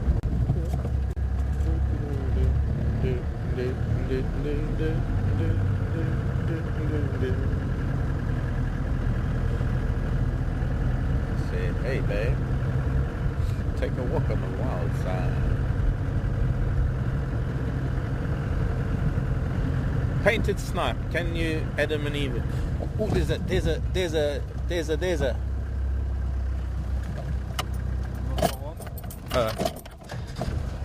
It's gone. No, once you stop, you gotta zoom. Oh, it's there. It's gone. No, it's amazing. As soon as you make eye contact and it looks at you and it thinks, oh, they're coming to get me, and it flies away. It was a cuckoo. A Jacobin cuckoo. Actually, I have to be honest with you, it could have been a striped cuckoo because its back was to us and I couldn't really tell because it just kept flying. Painted snipe. Sorry, seeing a painted snipe is better than seeing an African spoonbill, and we got a spoon or an African fish eagle. No, fish eagle is special. It's the king of the African skies and all. And we had African fish eagle at Treehouse Dam. Treehouse Dam seems to be this perfect little dam that these migrants stop over and visit. Well, not necessarily migrants. Let's call them vagrants.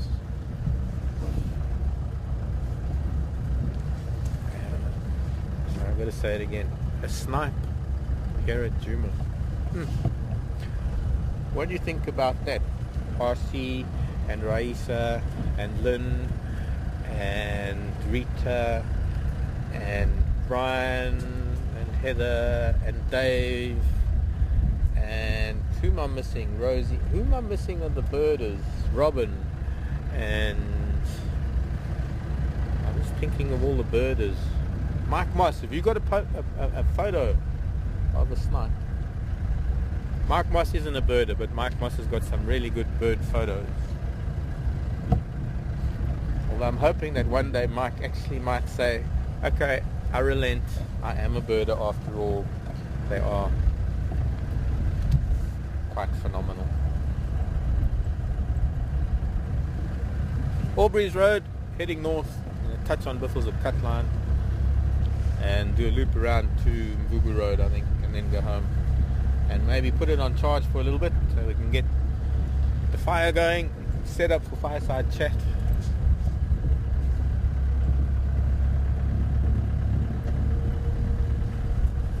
I might not even make it.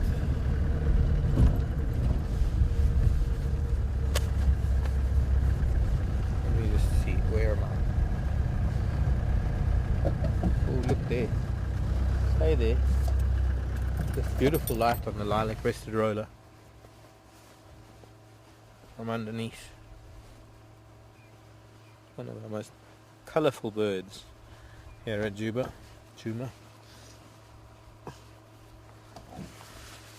I've heard people say they have 18 different colours or something.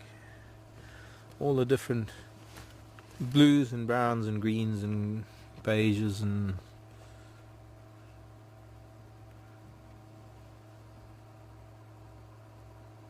bye-bye.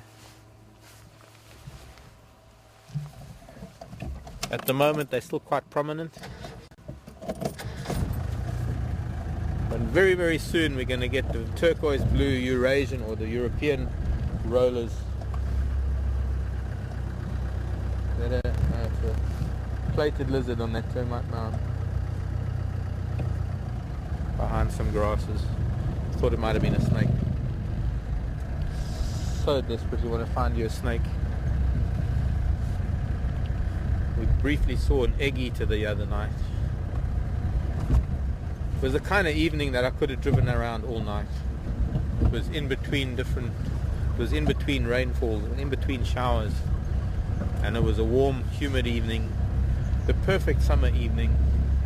And the next time we have a summer evening, I'm going to do an impromptu Remarkable Creatures. I'm going to try and rig up a white sheet with the light outside FC and see. We'll try it. If it works, it works. If it doesn't, it doesn't. But it's worth a try. As for frogging,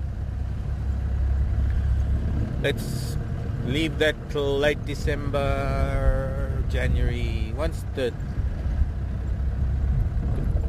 frogs start their breeding. There's another bird that I was trying to catch earlier, although I already said its name. Yes. Deb wants to know if I'll marry her. Deb, if I marry you, I'll disappoint too many other women. There we go. You're not moving now, are you, cuckoo? Okay, well, since I said its name earlier, and it's the same one actually that we've been following all the way since Weir's Access Road, and it is a striped cuckoo, got a striped throat. Quite a stunning bird. Deb, I can't answer which Deb. There's so many Debs. Any case, how can I marry you, Deb? I'm marrying Kimmy. What's Kimmy gonna say? And then I better not say their names, but what are all my other women gonna say? That's a wonderful place, Tanzania. In Tanzania, when you get married, and I've had a number of bush weddings in Tanzania where I've been host to guests who got married in the bush, and we've flown in a minister, and of course he comes in with all the legal paperwork and stuff. And on the form, when you fill in the form for a marriage certificate in Tanzania, one section has got 3 check boxes, and you've got to check one of them off. And one of them says monogamous, and the other one says polygamous, and the other box that you can check off is potentially polygamous. That's my kind of checkbox. No, I'm probably going to cause a bit of a problem with that. But isn't it amazing if you can get married and you can sort of put on your marriage certificate potentially polygamous? Means I might marry another wife. At the moment I don't really know. But that is obviously because there are tribal customs and local customs in Tanzania where polygamy is the order of the day. It is the norm. It's not frowned upon. In fact, it is a sign of wealth, and it's in both Muslim and Christian societies because it's to some extent tribal in some cases, and the religious side of that tribal background comes second to the tribal.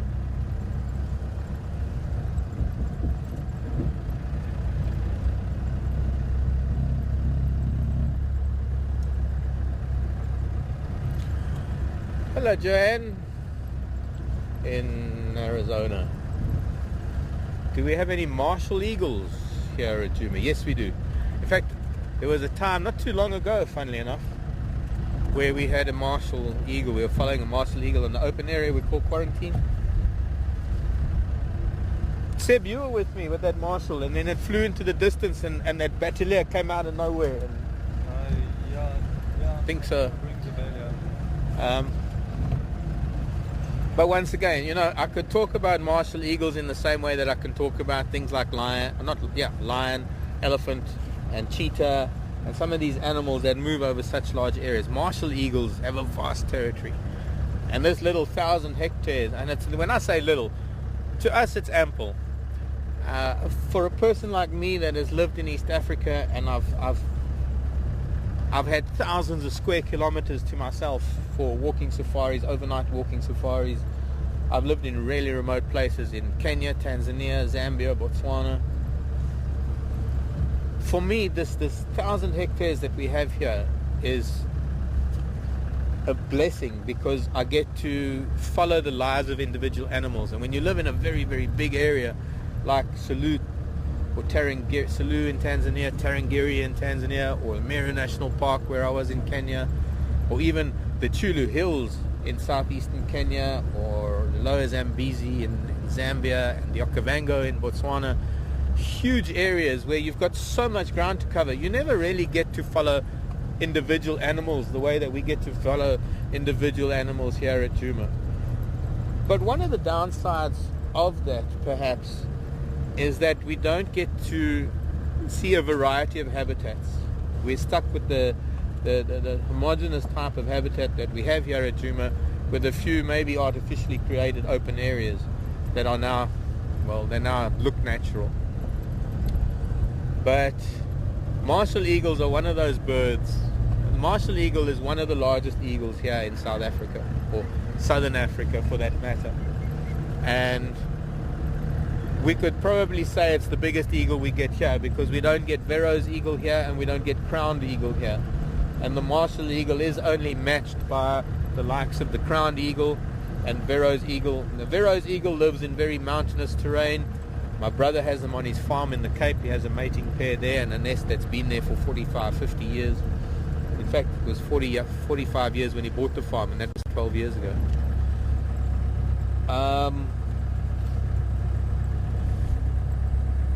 The crowned eagle only lives in dense forests.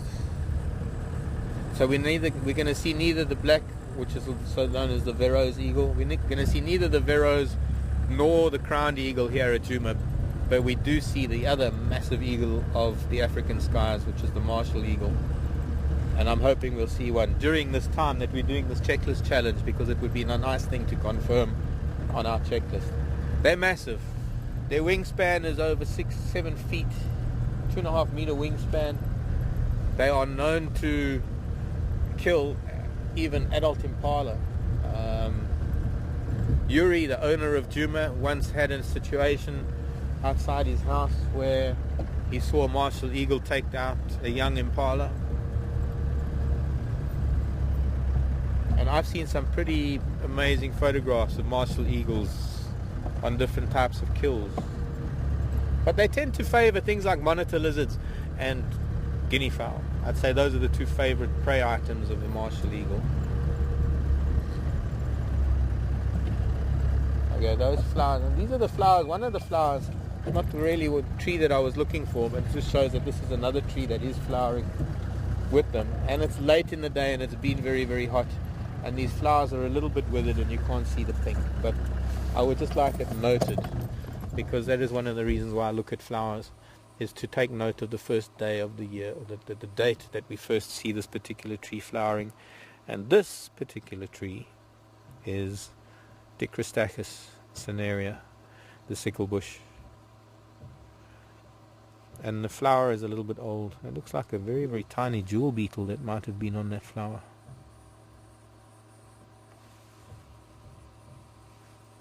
It looks like it could be a jewel beetle, very small one. So the flower is a little bit withered. Normally that lighter part at the top is very, very pink, and the part at the bottom is very, very yellow. And I'm sure between the three of us we'll be showing you a number of them as they come into flower. But interestingly, when we look at scientific names or botanical names of things, very often when you break down the name of the plant, or the scientific name, it alludes to the plant itself. And this is one of those. Not necessarily always Latin, and in this case it's actually Greek. And Dicrostachys comes from three words: di, meaning two, chromos, which means color, and stachys, S-T-A-C-H-Y-S, which alludes to the flower. So two-color flower, Dicrostachys, also known as Chinese lantern. And we're going to go down Mvubu Road and get back to Gowrie Dam. We've got to get back. We want to get ready for fireside chat.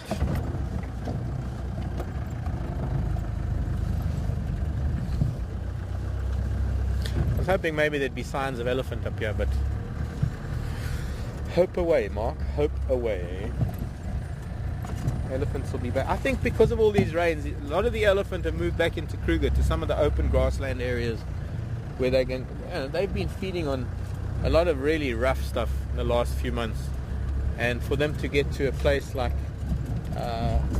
into Kruger, where there are vast open grassland areas, especially, and I don't know, especially if the areas that have been burnt, grasses will be growing. Could be that Hillies have moved that way to get into the grassland areas. Tired of eating bark and roots and roughage. They want a variation in their diet. So, Vubu Road it is.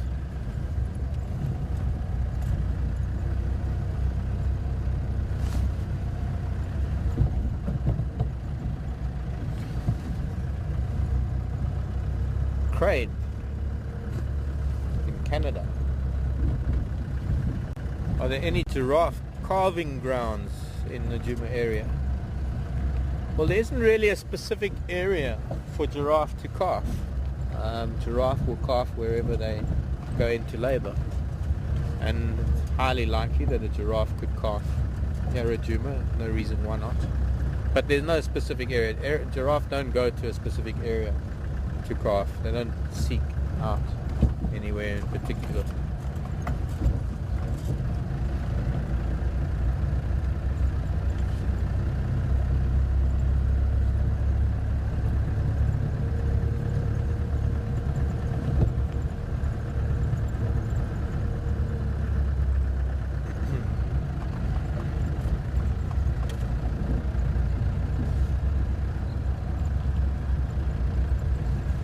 Interesting cloud in the west that's hiding the sunset, but it might turn some interesting colors if we can just look at it from here quickly.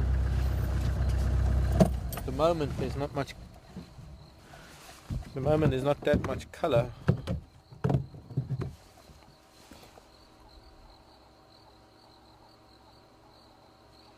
Okay, we might run a little bit longer, Eugene. I think I'd like to at least get back to the dam. If we're starting at 7:30,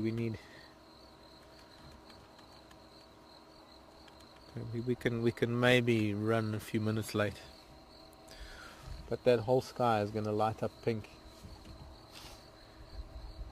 So maybe we'll get a nice view of it from the dam, looking over Buyatela Lodge. Look at that sky, beautiful.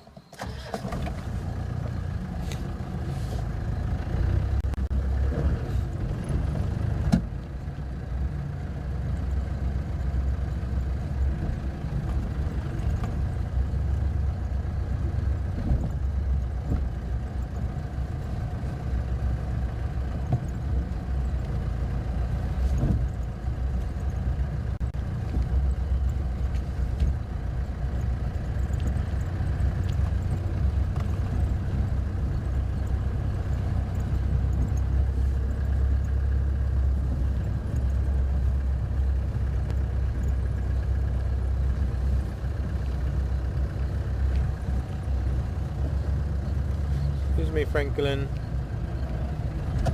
Go to bed. Thank you.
Oh, there's another flower we have to check as well on Rebecca's Road. I forgot about that too because it was just opening up the last time I saw it. So we got a lot to do on Sunday morning, flower wise. Oh, slender mongoose just ran off. Sunday morning will be flower morning, flower power. Yeah,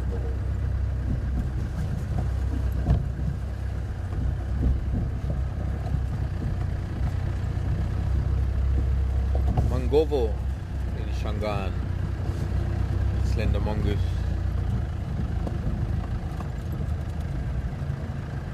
Another name in Shangaan is Piva.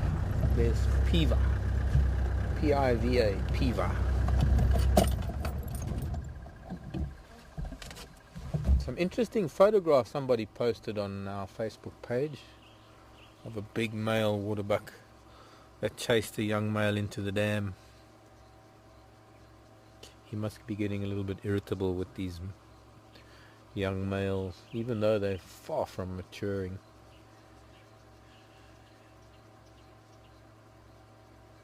What's up, girls?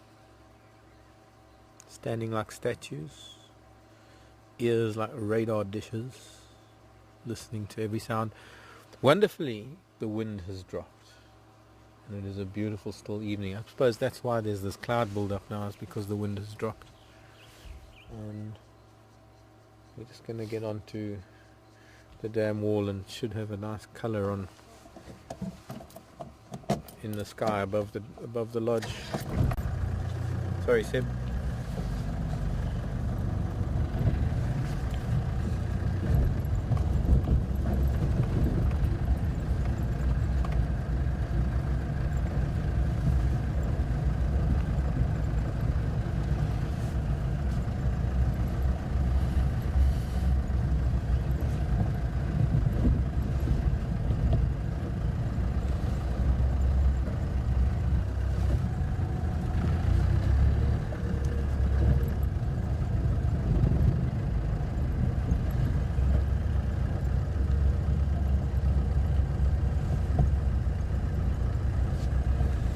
Hello, Amy.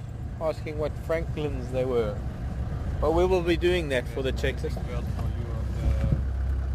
amazing bird for you at the Sugars.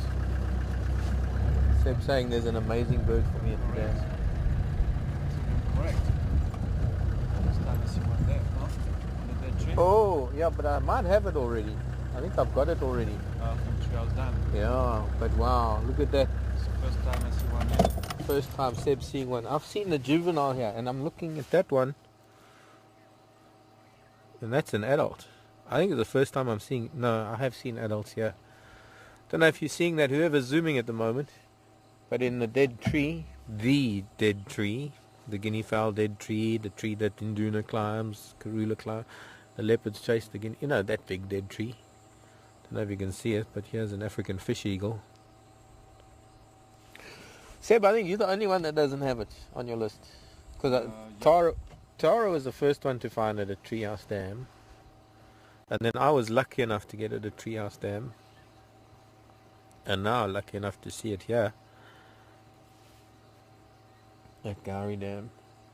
Anyways, Amy, francolins, yes, we do have a number of different types of francolins. And we will be going through them for the checklist challenge. We have the most common francolin here, I would say, is the crested francolin. That was a crested that we had running in the road now. There is Swainson's and Natal francolin. The lesser common ones are the likes of the Shelley's francolin and the Koki francolin. And I'd say those are the 5 that we get. Perhaps. Trying to think if there are any others. Don't think so.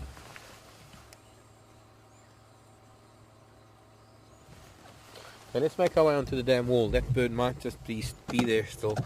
Unfortunately, we have to go that way, which means that it might fly. It might.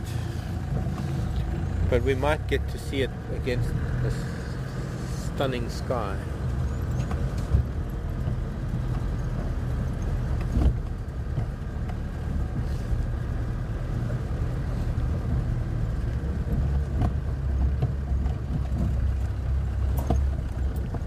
Is somewhat of a stunning sky.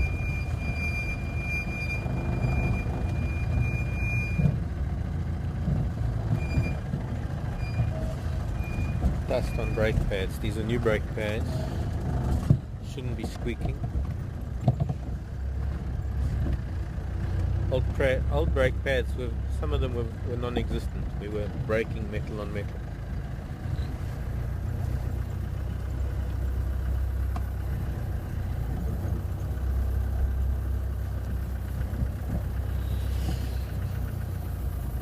We're going to try and creep up on this.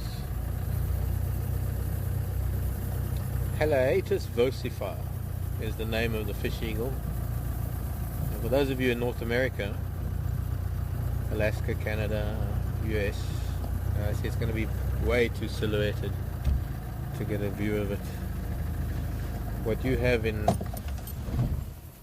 the state or in North America is Haliaeetus albicaudatus, I think, the white-tailed eagle, sea eagle.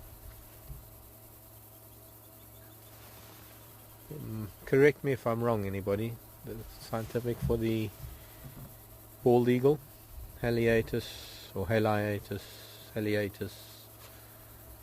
albicaudatus. Albi meaning white, caudatus, caudal obviously meaning the tail, caudatus, white-tailed eagle.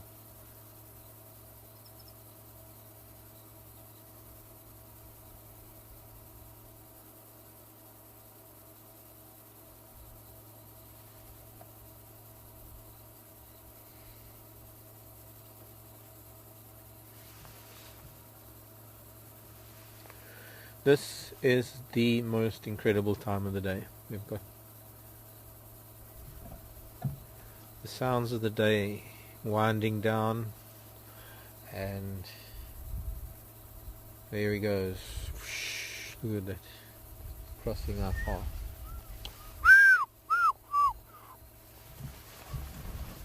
He didn't answer me. Tried.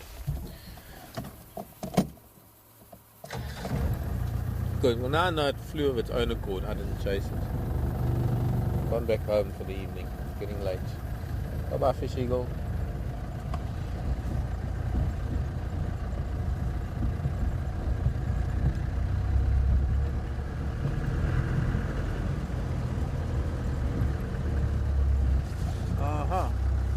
I'm just watching this. Something I'm noticing quickly on the ground, or rather in the water, just below us. There's a mass collection of tadpoles. Not tadpoles, what am I talking about? Gosh, terrapins.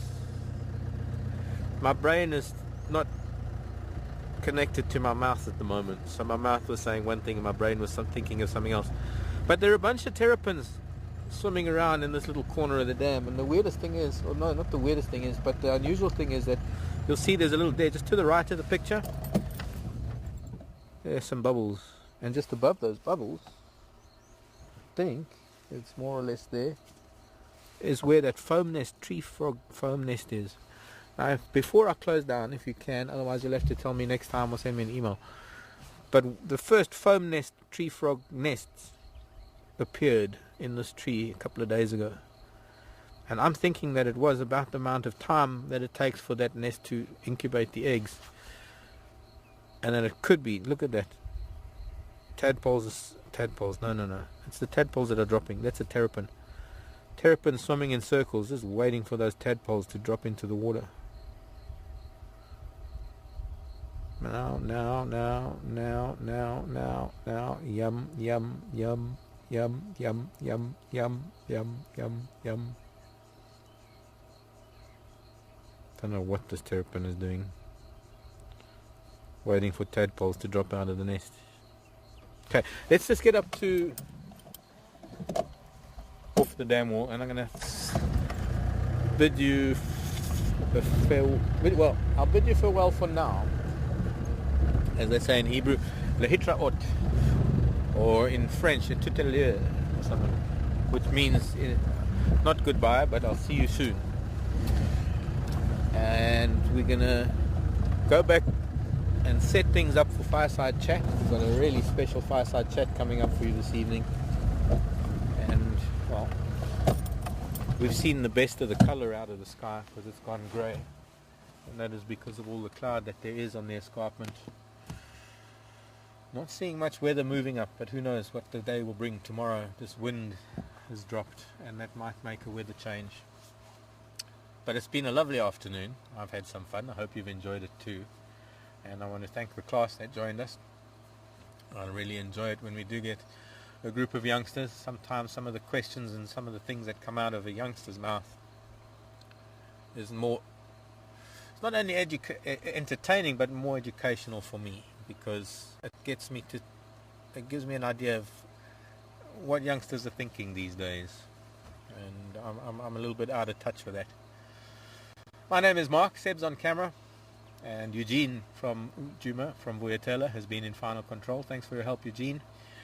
We will be back shortly in about an hour's time, or just over an hour's time. I will be in FC and Seb will be on camera. Tara will be hosting Fireside Chat tonight, very special Fireside Chat. Please don't miss it. It's a very important one, and we'll see you then. So other than that, Seb's on drive tomorrow. I'll be in FC, Tara on camera. And thanks for joining us, everybody. Thank you for your support. We'll see you later.